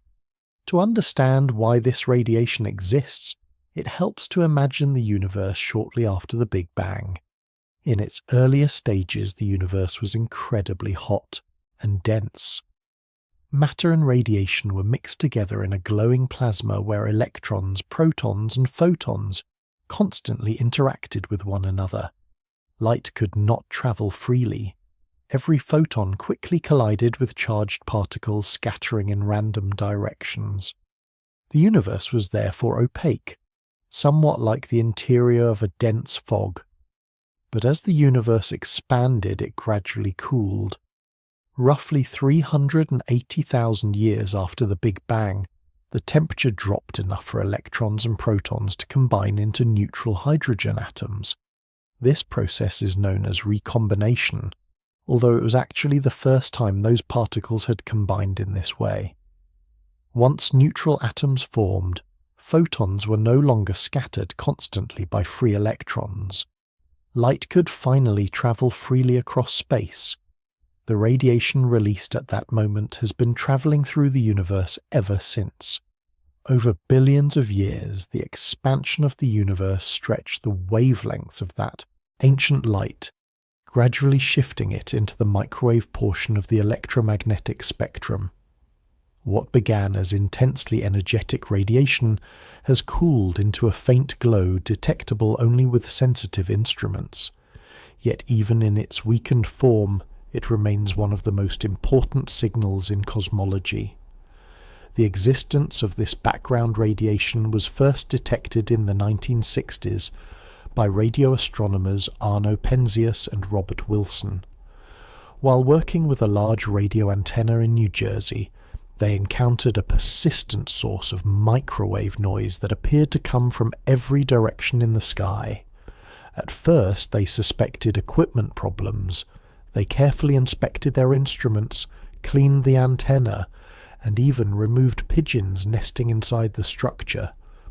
But the signal remained.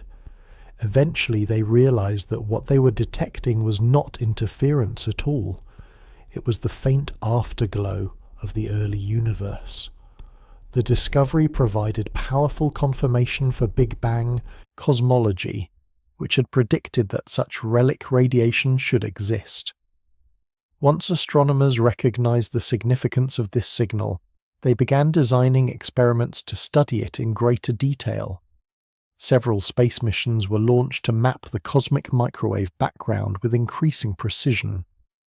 One of the earliest of these missions was the Cosmic Background Explorer satellite, often called COBE. Launched in the late 1980s, COBE measured the temperature of the background radiation across the sky. The results confirmed that the radiation has an almost perfectly uniform temperature. Across the entire observable universe, the background glow measures only a few degrees above absolute zero. This remarkable uniformity revealed that the early universe was astonishingly smooth on large scales. Yet the most important discovery from the COBE mission involved tiny variations within that smooth background. The satellite detected minute fluctuations in temperature, differences so small they amounted to only a few millionths of a degree. These tiny irregularities were not measurement errors. They were real features of the early universe. The cosmologist George Smoot, who played a leading role in analysing the COBE data, famously described these fluctuations as the seeds of cosmic structure.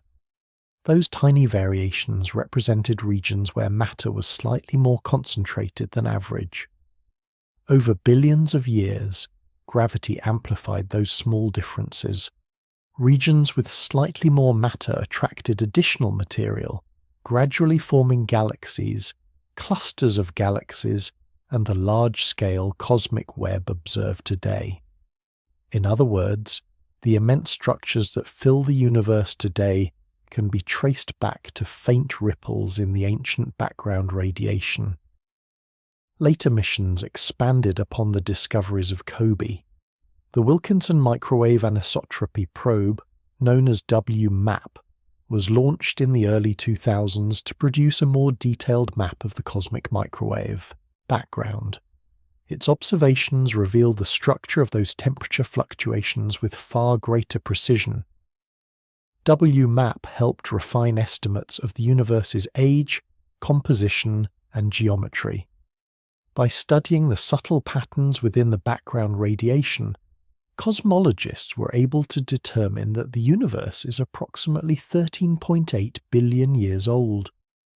The mission also provided strong evidence that ordinary matter makes up only a small fraction of the cosmos, while dark matter and dark energy dominate the universe on large scales. A later mission, the Planck satellite operated by the European Space Agency, extended this work even further. Launched in the early 2010s, Planck measured the cosmic microwave background with extraordinary sensitivity. Its maps revealed intricate patterns of fluctuations across the sky, offering the most detailed snapshot ever obtained of the early universe. These patterns encode information about the conditions that existed shortly after the Big Bang. By analyzing them carefully, scientists can reconstruct aspects of the universe's early evolution, including how matter was distributed and how the first structures began to form. In this sense, the cosmic microwave background acts as a kind of photograph, not of stars or galaxies, but of the universe itself when it was still very young. The light detected today began its journey when the cosmos was only a few 100,000 years old, long before the first stars ignited. For billions of years it has travelled through expanding space, carrying with it a record of the early universe. Every direction in the sky reveals the same ancient glow. The universe may appear quiet and empty, yet it still contains this faint echo of its own creation. This signal is extraordinarily subtle, but it tells a profound story. It reveals that even the quietest regions of space carry traces of events that occurred billions of years ago. The universe is filled with information, preserved in the radiation that continues to cross cosmic distances. The silence of the cosmos is therefore not an absence of history. It is a stillness layered over an ancient record. And as the universe continues to evolve, deeper physical processes will shape its future, gradually transforming the energetic cosmos of the past into an ever more spacious and tranquil expanse. The quietness of the universe is not only a matter of distance, it is also a matter of time. Over billions of years, the cosmos has been gradually changing in a direction that physicists describe using a concept known as entropy. This idea emerged during the 19th century as scientists began studying heat, energy, and the behavior of physical systems. One of the key figures in developing this concept was the Austrian physicist Ludwig Boltzmann. Boltzmann sought to understand why certain physical processes seem to move in only one direction. Heat flows from hotter objects to colder ones. Gas spreads out to fill available space. Energy becomes more evenly distributed over time. These everyday observations led to the formulation of the second law of thermodynamics. In simple terms, the law states that the total entropy of an isolated system tends to increase. Entropy can be understood as a measure of disorder, or more precisely, a measure of how many microscopic arrangements are possible for a given physical state. Systems naturally evolve toward configurations that can be realized in many different ways rather than toward highly ordered arrangements that require very specific conditions. Boltzmann expressed this relationship in a concise statement, connecting entropy to the number of microscopic configurations available to a system. The principle can be summarized as entropy equals Boltzmann's constant multiplied by the natural logarithm of the number of possible microscopic states. Although this equation was originally developed to describe gases and heat engines, its implications reach far beyond steam engines and laboratory experiments. The same thermodynamic principles apply to stars, galaxies, and the universe itself. Cosmic systems also obey the laws of thermodynamics. Stars provide a clear example. A star forms when gravity pulls together a large cloud of gas, primarily hydrogen. As the cloud collapses, gravitational energy converts into heat, raising the temperature at the center of the forming star. Eventually, the temperature becomes high enough for nuclear fusion to begin.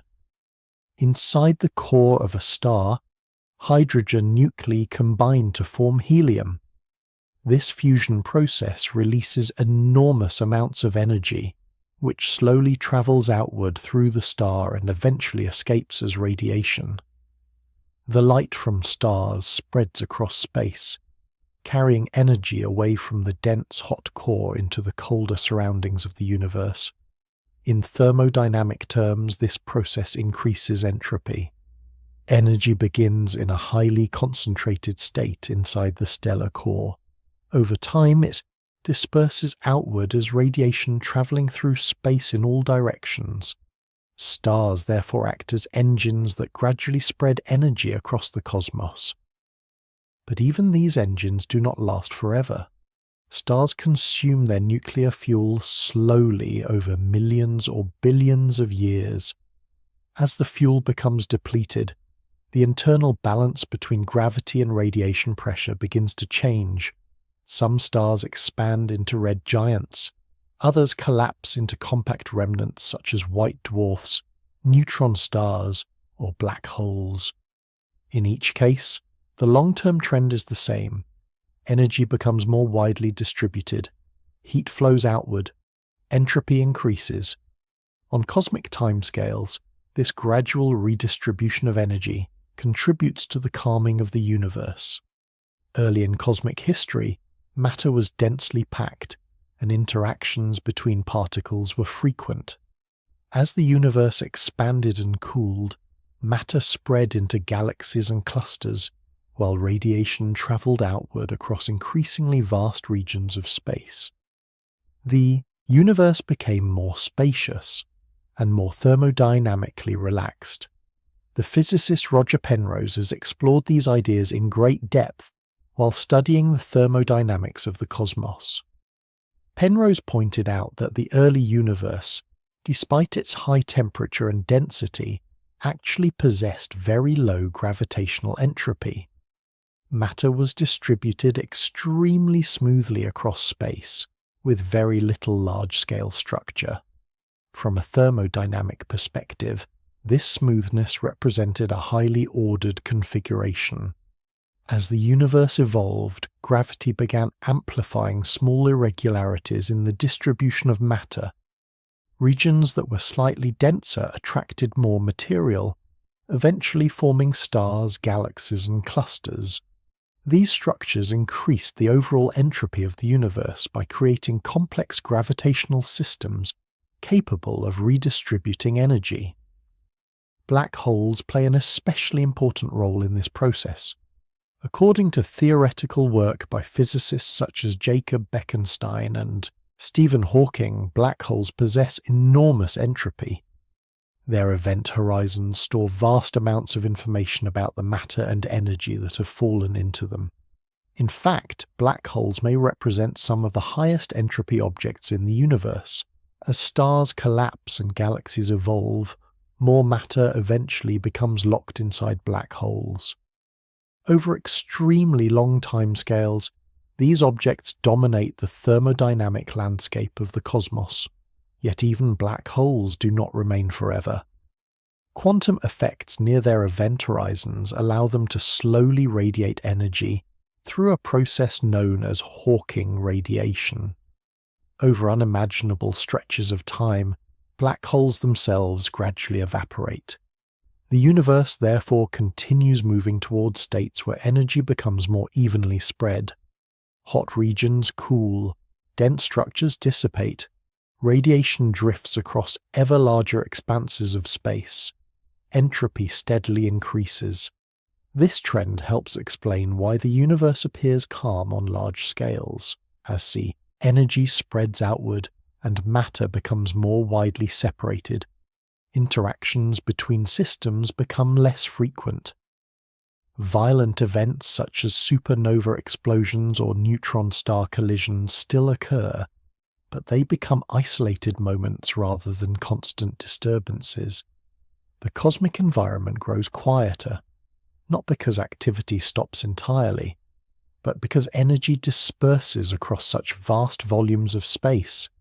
The same thermodynamic principles that govern heat, flowing from a warm cup of tea into a cool room, also shape the evolution of galaxies and stars across billions of years.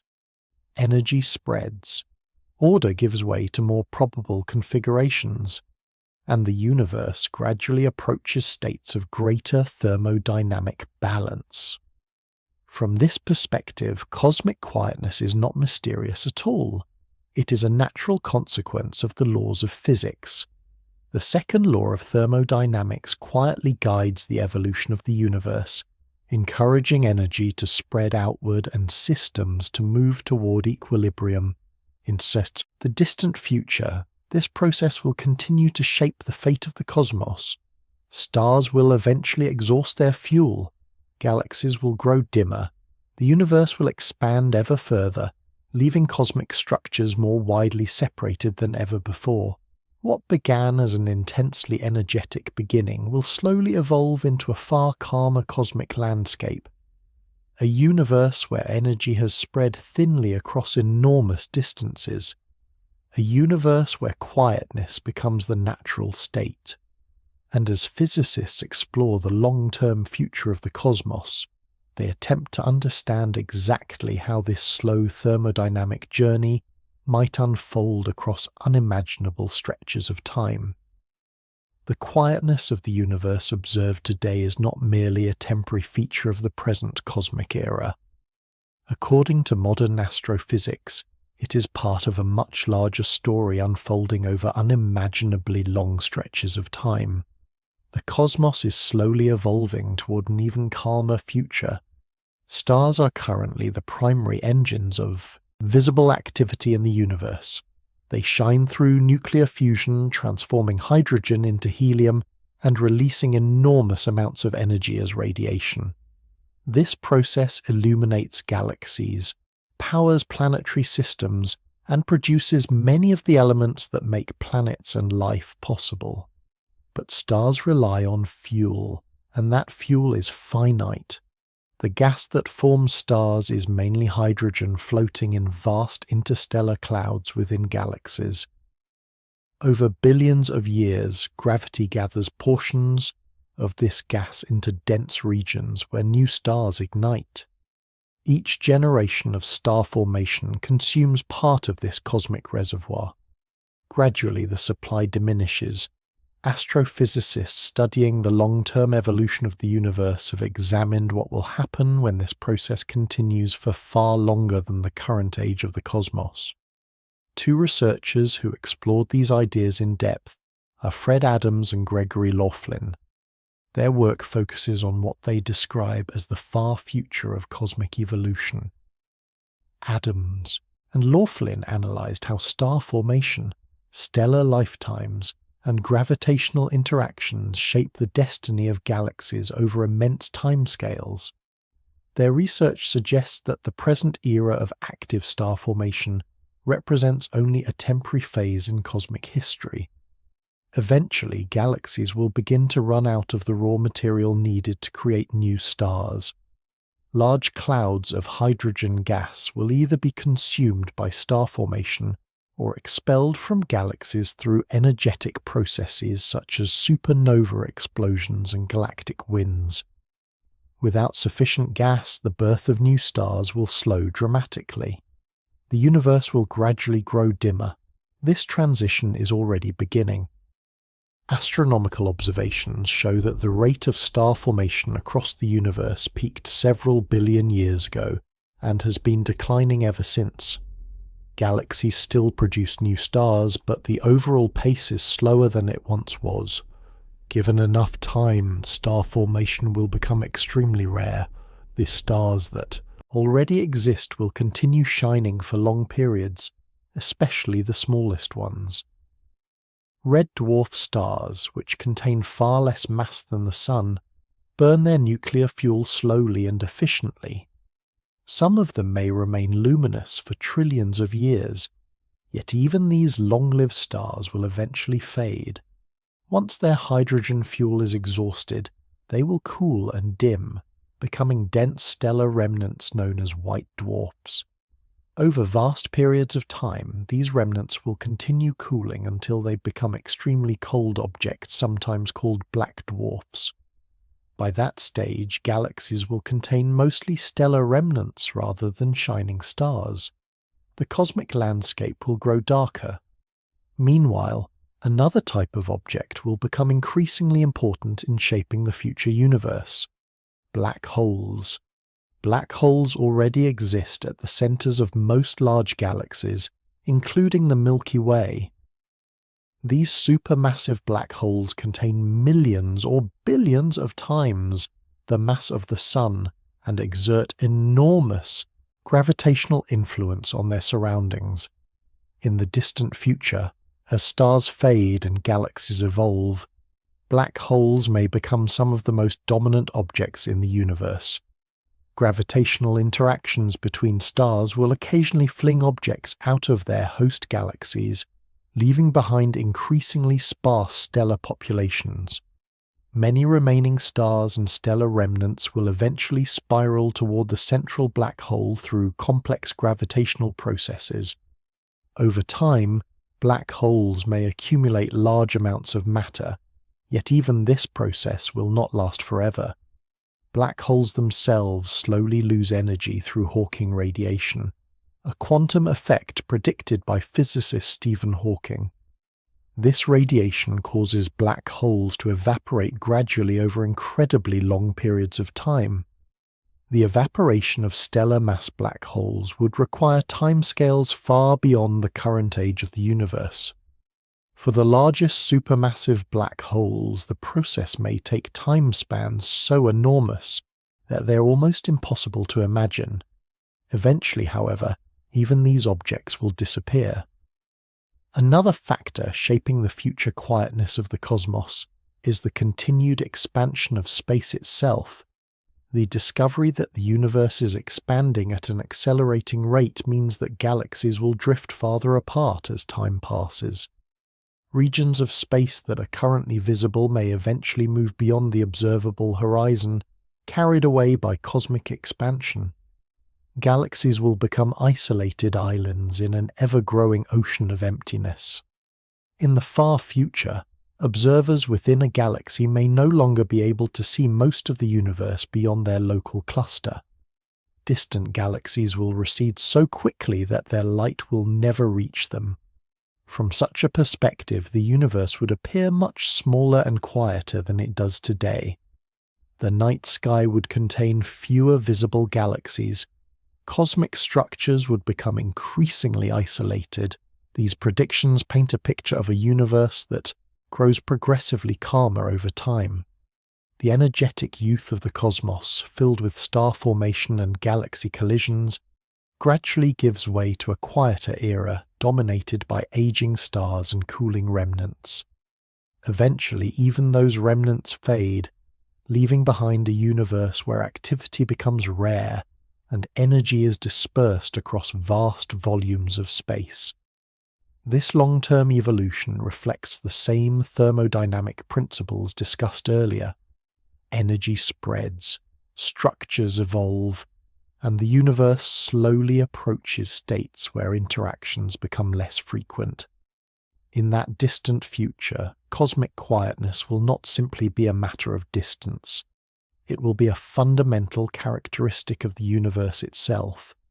Galaxies will drift apart across expanding space, star formation will decline, and the remaining objects will slowly cool and fade into darkness. Yet within this quiet future lies a deeper perspective. The universe is not merely a physical system evolving according to thermodynamic laws, it is also the environment in which conscious observers have arisen, capable of studying its history and contemplating its destiny. The realization that humanity lives during a relatively active era of cosmic history invites reflection. The present universe, with its shining stars and visible galaxies, may represent only a brief luminous chapter within a far longer and quieter cosmic story. And understanding that story naturally leads to deeper questions about humanity's place within such an immense and slowly evolving universe. The universe may appear quiet, but it has never truly been ignored. Across centuries of observation, human curiosity has steadily grown alongside the realization that the cosmos is far larger and more complex than earlier generations imagined.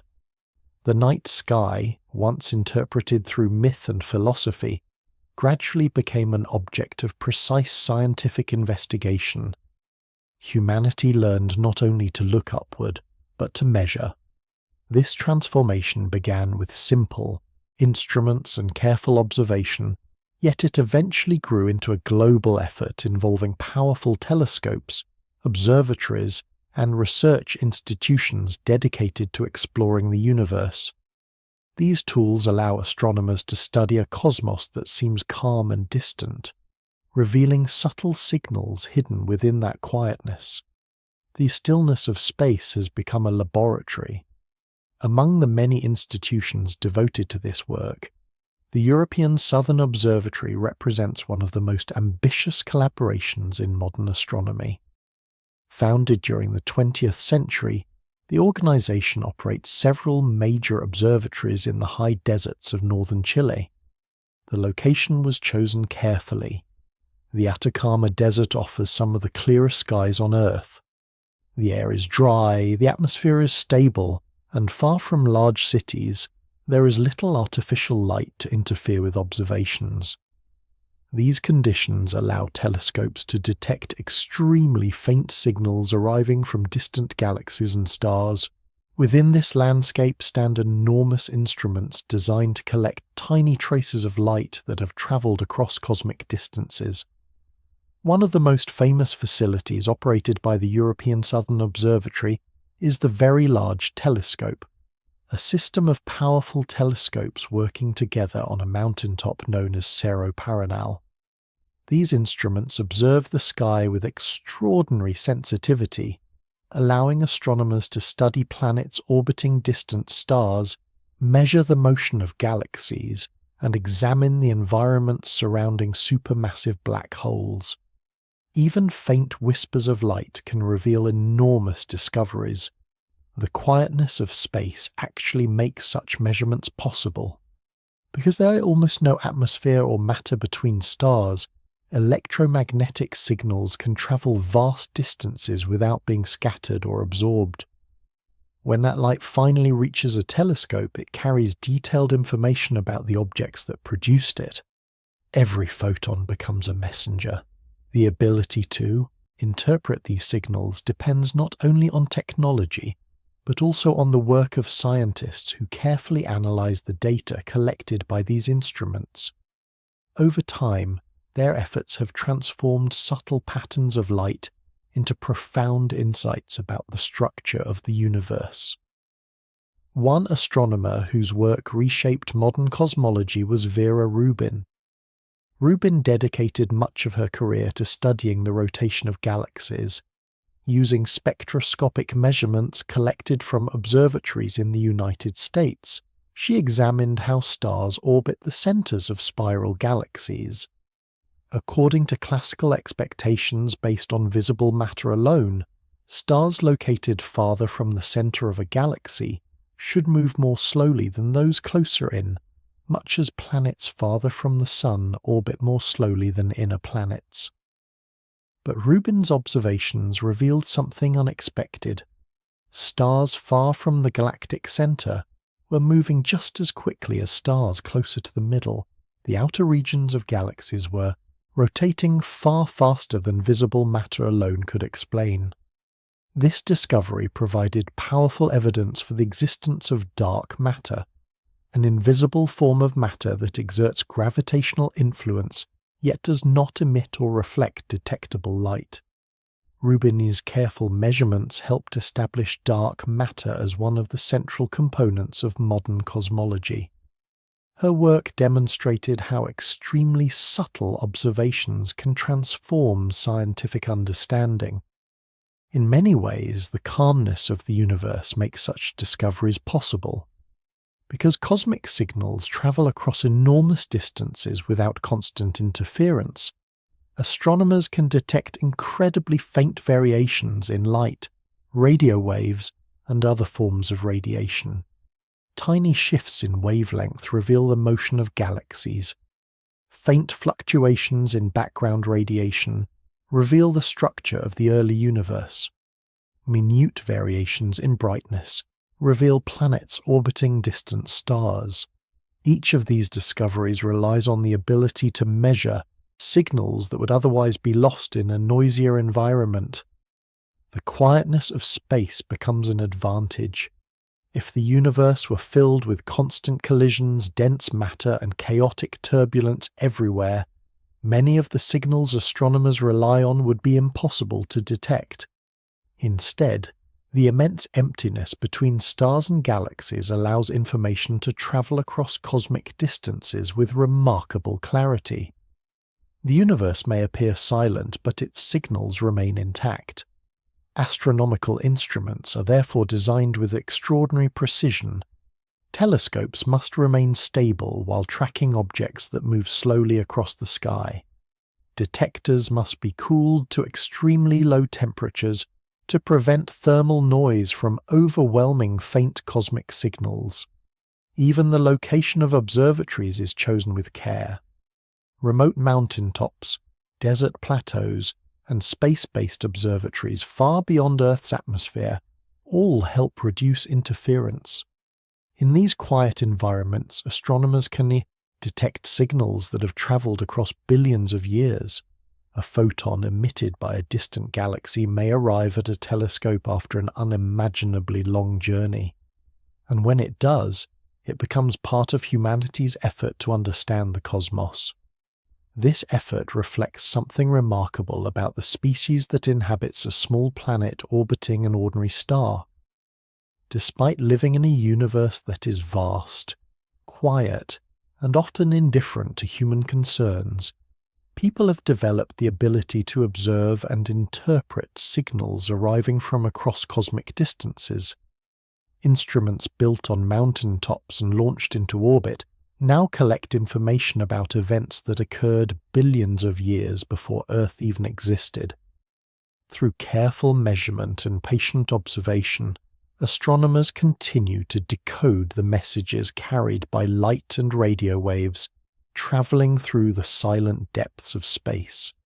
The calmness of the universe, once interpreted as emptiness, becomes an opportunity for discovery. It allows the faintest signals to survive long journeys across the cosmos, and it allows observers on a small world to study the vast universe that surrounds them. From these observations emerges a deeper reflection, a realization that cosmic silence is not merely a physical condition of the universe.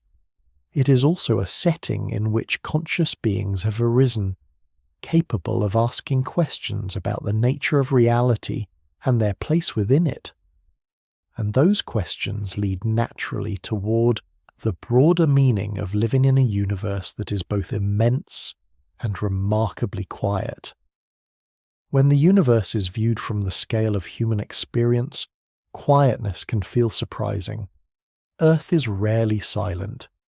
Wind moves through trees, oceans crash against coastlines, and living creatures constantly interact with their surroundings.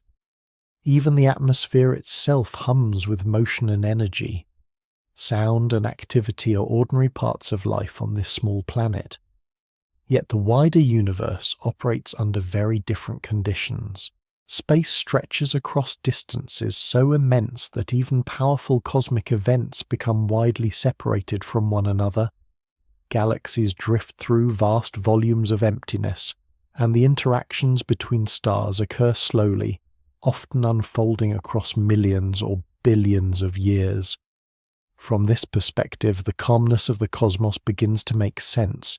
Quietness is not a sign that nothing is happening. Instead, it reflects the extraordinary scale on which the universe operates. Gravitational physics plays a central role in shaping this calm structure. Gravity is the force that gathers matter together to form stars, galaxies, and clusters of galaxies. Yet gravity also works gradually and patiently. It does not usually produce sudden or chaotic motion across large distances. Instead, gravitational attraction slowly organizes matter into stable systems. A cloud of gas collapses gently over millions of years to form a star. Galaxies rotate in graceful patterns around their centers. Clusters of galaxies drift together through space under mutual gravitational influence. These motions are powerful, but they unfold slowly. The result is a universe where large-scale order emerges from countless gravitational interactions, occurring over immense spans of time. Instead of constant turbulence, the cosmos settles into patterns that remain stable for billions of years. Galactic disks rotate steadily. Planetary systems orbit predictably. Even galaxy clusters follow paths shaped by gravity across the cosmic web. The apparent stillness of the universe therefore arises not from inactivity, but from stability. Physical laws encourage matter to organize itself into structures that persist over long durations. Once those structures form, they often remain remarkably calm. In this sense, cosmic quietness reflects a kind of balance. Energy continues to move through stars and galaxies, yet the immense scale of space spreads that activity across such large distances that the universe appears tranquil when viewed from afar. Some scientists have reflected on this calmness not only as a physical property of the cosmos, but also as a source of philosophical insight. The physicist Freeman Dyson often wrote about the long-term future of the universe and the role of intelligence within it. Dyson believed that life and consciousness might adapt creatively to the evolving conditions of the cosmos, even as stars fade and galaxies grow quieter. His reflections emphasize the idea that the universe provides both challenges and opportunities for thinking beings. The quietness of space may seem intimidating at first, but it also creates an environment where delicate signals can travel undisturbed across vast distances. In many ways, that stillness makes astronomical discovery possible. If the cosmos were crowded with constant collisions and chaotic noise, the faint signals astronomers rely on would quickly vanish. Instead, the calmness of space allows light to travel for billions of years without losing its message. Each photon that reaches a telescope carries information about the place and time where it originated. A faint signal arriving today might reveal the structure of a galaxy formed billions of years ago. Another might reveal the explosion of a distant star that occurred long before Earth existed. These messages cross the universe quietly, yet they contain extraordinary stories. Cosmic silence therefore invites curiosity. The night sky appears calm, but careful observation reveals hidden layers of activity unfolding across enormous scales. Beneath the stillness lie the births and deaths of stars, the collisions of neutron stars, the growth of galaxies, and the slow expansion of the universe itself. All of it continues, even while the sky appears peaceful.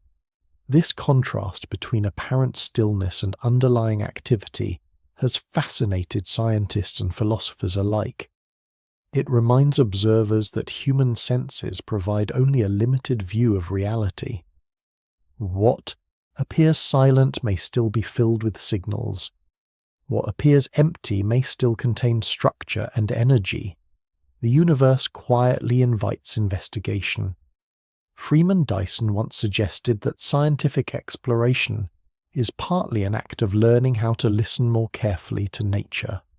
Telescopes, detectors, and observatories extend human senses far beyond their natural limits. Through them, astronomers detect faint traces of radiation, gravitational waves, and subtle patterns in the cosmic microwave background. Each discovery reveals another layer of the universe hidden within the calm appearance of the night sky. The stillness of the cosmos, therefore, becomes a source of wonder rather than emptiness. It provides the conditions that allow light to travel, signals to survive, and knowledge to accumulate across generations of observers. In a universe filled with turbulence everywhere, such delicate information might never reach us. Instead, the immense quietness of space allows a small world orbiting an ordinary star to receive messages from across billions of years of cosmic history. Seen in this light, the calmness of the universe becomes something beautiful. It reflects the deep order emerging from fundamental physical laws. Gravity shapes galaxies. Thermodynamics guides the flow of energy. Cosmic expansion stretches space itself. Together, these processes produce a universe that evolves slowly, steadily, and often quietly across unimaginable timescales. Within that vast calm, stars shine, galaxies rotate, and light travels patiently across the depths of space. And on one small planet, observers look upward and begin to understand the story written in that quiet sky. The realization that cosmic silence emerges naturally from the structure of the universe brings the narrative full circle. What once seemed like emptiness becomes a consequence of scale, physics, and time. The universe is not silent because it lacks activity. It is silent because its events are separated by distances so vast that their energies rarely overlap. Quietness, in other words, is the natural voice of a universe that is unimaginably large. And within that stillness lies a story that stretches from the earliest moments after the Big Bang to the distant future of stars, galaxies, and space itself. When people first imagine the universe, it is often pictured as dramatic and energetic, exploding stars, colliding galaxies, powerful cosmic forces shaping the fate of entire regions of space. All of those things do exist. Yet when the night sky is observed with the naked eye, the overwhelming impression is one of calmness. The stars sit quietly against a dark background. The universe appears almost motionless. Nothing seems to be rushing or colliding on a visible scale. Understanding why the cosmos appears so quiet requires looking carefully at several fundamental features of the universe itself. One of the most important explanations lies in the sheer size of space. The distances between stars, galaxies, and clusters of galaxies are enormous. Even the nearest star beyond the Sun, Proxima Centauri, lies more than 4 light-years away.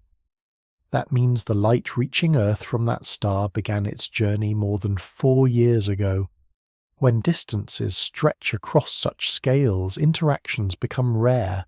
Stars rarely collide with one another. Galaxies may pass through one another only once in many billions of years. Even powerful cosmic explosions occur so far apart that their effects remain isolated. Distance spreads activity across the universe, it dilutes energy, and from a distant perspective the result is quietness. Another crucial factor involves the physics of sound and matter. Sound waves require a medium such as air, water, or solid material to travel. On Earth, sound moves through vibrating molecules that push against one another. But interstellar space contains extremely little matter. In many regions of the galaxy, only a few atoms occupy each cubic centimeter. Without a dense medium, sound waves cannot propagate across cosmic distances. Explosions that would produce deafening noise on Earth occur silently in the vacuum of space. The universe therefore lacks the conditions required for sound to travel. Yet this does not mean that the cosmos is inactive. Instead of sound, the universe communicates through electromagnetic radiation. Light, radio waves, infrared radiation, and other forms of electromagnetic energy move through space without requiring a material medium. The work of James Clerk Maxwell during the 19th century revealed how oscillating electric and magnetic fields can travel through empty space as waves. These waves carry information across the universe. Stars shine by emitting light produced through nuclear fusion. Galaxies emit radio waves from energetic particles moving through magnetic fields. Black holes generate radiation as matter spirals inward through accretion disks. Signals travel constantly through the cosmos. They simply arrive as light rather than sound. Astronomical observatories have become the tools that allow scientists to detect and interpret those signals. Facilities such as the European Southern Observatory, the Atacama Large Millimeter Array, and the Square Kilometer Array are designed to capture extremely faint electromagnetic radiation arriving from distant regions of the universe. Space-based instruments extend this capability even further. The James Webb Space Telescope observes infrared radiation from galaxies formed billions of years ago. Earlier missions such as the Cosmic Background Explorer, the Wilkinson Microwave Anisotropy Probe, and the Planck satellite mapped the cosmic microwave background radiation left over from the early universe. Each observatory acts like a sensitive receiver tuned to a different part of the electromagnetic spectrum. Through these instruments, astronomers detect signals that would otherwise remain invisible. These signals reveal that the universe is far from empty. Supernova explosions release enormous bursts of energy when massive stars collapse. Neutron stars collide, generating gravitational waves detected by the Laser Interferometer, Gravitational Wave Observatory, through the pioneering work of scientists such as Rainer Weiss and Kip Thorne. Magnetars unleash intense flares of radiation produced by powerful magnetic fields described in theoretical models developed by Robert Duncan and Christopher Thompson.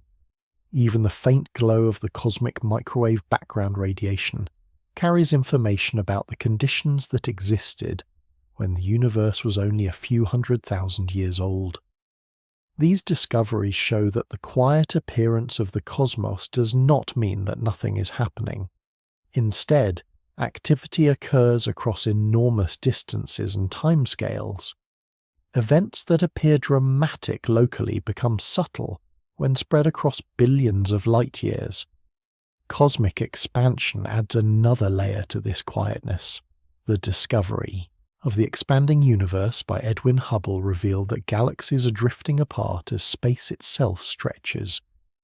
Later observations by Saul Perlmutter, Brian Schmidt, and Adam Riss demonstrated that this expansion is accelerating due to the influence of dark energy. As galaxies move farther apart, interactions between them become even less frequent. Clusters of galaxies gradually separate. The universe grows more spacious, and over time, cosmic activity becomes increasingly isolated. Thermodynamics also contributes to this trend. The work of Ludwig Boltzmann established that physical systems tend to evolve towards states of higher entropy, where energy becomes more evenly distributed. Stars convert nuclear fuel into radiation that spreads outward through space. Black holes eventually evaporate through Hawking radiation. Energy disperses across ever larger volumes of the universe. This gradual spreading of energy leads to a calmer cosmic environment. Over immense stretches of time, the universe moves towards states where interactions become rarer and structures become more widely separated. Seen from this perspective, cosmic quietness emerges naturally from several fundamental properties of the universe. Vast distances reduce interactions. Vacuum conditions prevent sound from travelling. Electromagnetic radiation carries signals instead of pressure waves. Cosmic expansion spreads galaxies farther apart. Thermodynamics gradually disperses energy across larger regions of space. Together, these factors create a universe that appears calm, even while extraordinary events unfold within it. What seems silent at first glance becomes rich with hidden activity once the correct instruments and theories are applied. Astronomers have learned to listen carefully to the faint signals arriving from across cosmic distances.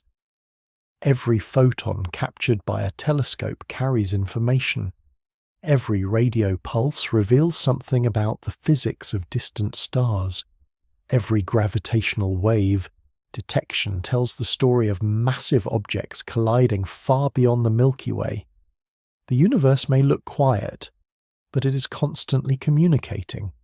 Understanding that quietness requires recognizing that human senses evolved for life on a small planet, not for observing phenomena spread across billions of light years. Once instruments extend those senses, the silent sky becomes filled with signals waiting to be interpreted. The calm appearance of the cosmos therefore becomes a reminder of its scale, a scale so vast that even the most powerful events are separated by distances that soften their presence. And that realization naturally leads toward a final reflection, not only about the physics of cosmic silence, but about what it means for conscious observers to exist within such an immense and quietly unfolding universe. The universe often gives the impression of quietness. On a clear night the sky appears still. The stars shine steadily, distant and calm, scattered across a dark background that seems almost empty. Nothing appears to move. Nothing appears to change. Yet that stillness is only the surface of a far deeper story. Across the cosmos, stars are constantly being born and dying. Galaxies drift through enormous gravitational structures. Black holes swallow matter while launching jets of energy across intergalactic space. Neutron stars collide with such violence that they ripple the fabric of space-time itself. The universe is not silent because nothing is happening. It appears silent because everything is happening across unimaginable distances. Cosmic scale changes how activity is perceived. When events are separated by millions or billions of light years, their energy spreads across vast volumes of space. Explosions that would be deafening nearby become faint flashes of light by the time their signals reach distant observers. Space itself also plays a role. The vacuum between stars contains almost no matter, preventing sound from travelling in the way it does on Earth. Instead of vibrations moving through air, the universe communicates through electromagnetic radiation. Light carries the story of the cosmos. Every photon arriving at a telescope represents a message from somewhere in the universe. Some of those messages began their journey billions of years ago, travelling patiently across expanding space before finally reaching Earth. Through those faint signals, astronomers have learned to reconstruct the history of the universe. The cosmic microwave background radiation reveals a snapshot of the universe when it was only a few 100,000 years old. Radio telescopes detect pulsars spinning rapidly in distant regions of the Milky Way. Space telescopes observe galaxies that formed when the universe itself was young. Each discovery reminds us that the calm appearance of the night sky hides immense complexity. Even the large-scale structure of the universe contributes to its quiet nature. Gravity gathers matter into galaxies and clusters while leaving vast regions of space nearly empty. Cosmic expansion slowly carries those structures farther apart over time. The result is a universe where activity exists, but where enormous distances separate one event from another. The quietness of the cosmos therefore emerges naturally from its structure. Physical laws shape the distribution of matter and energy across space. Thermodynamics spreads energy outward, encouraging systems to move toward equilibrium. Gravity organizes matter into stable structures that persist for billions of years. Together, these processes create a universe that evolves slowly and often calmly, and yet that calmness has provided a remarkable opportunity. Because the universe is so spacious and quiet, delicate signals can travel enormous distances without being destroyed. Light from distant galaxies survives journeys lasting billions of years. Subtle fluctuations in background radiation preserve information from the earlier stages of cosmic's history. Without this quietness, much of that information would never reach us. Astronomy therefore becomes an act of listening. Telescopes, detectors, and observatories extend human senses far beyond their natural limits. They capture faint signals from across the universe and translate them into knowledge about the nature of reality. Through careful observation and patient analysis, humanity has learned to interpret the messages carried by light. The night sky that once seemed silent now appears filled with stories.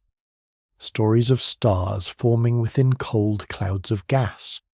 Stories of galaxies evolving across cosmic time.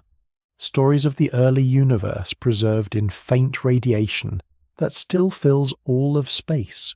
The quietness of the cosmos no longer represents emptiness, it represents scale. A scale so vast that the most powerful events unfold gently when viewed from afar.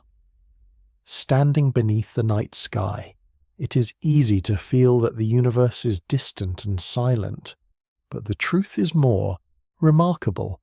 The cosmos is constantly speaking. Its voice arrives in the form of light that has travelled across billions of years, carrying information about places far beyond human reach. And on a small planet orbiting an ordinary star, observers have learned how to listen. In that quiet sky, the universe is not silent at all. It is simply waiting to be understood.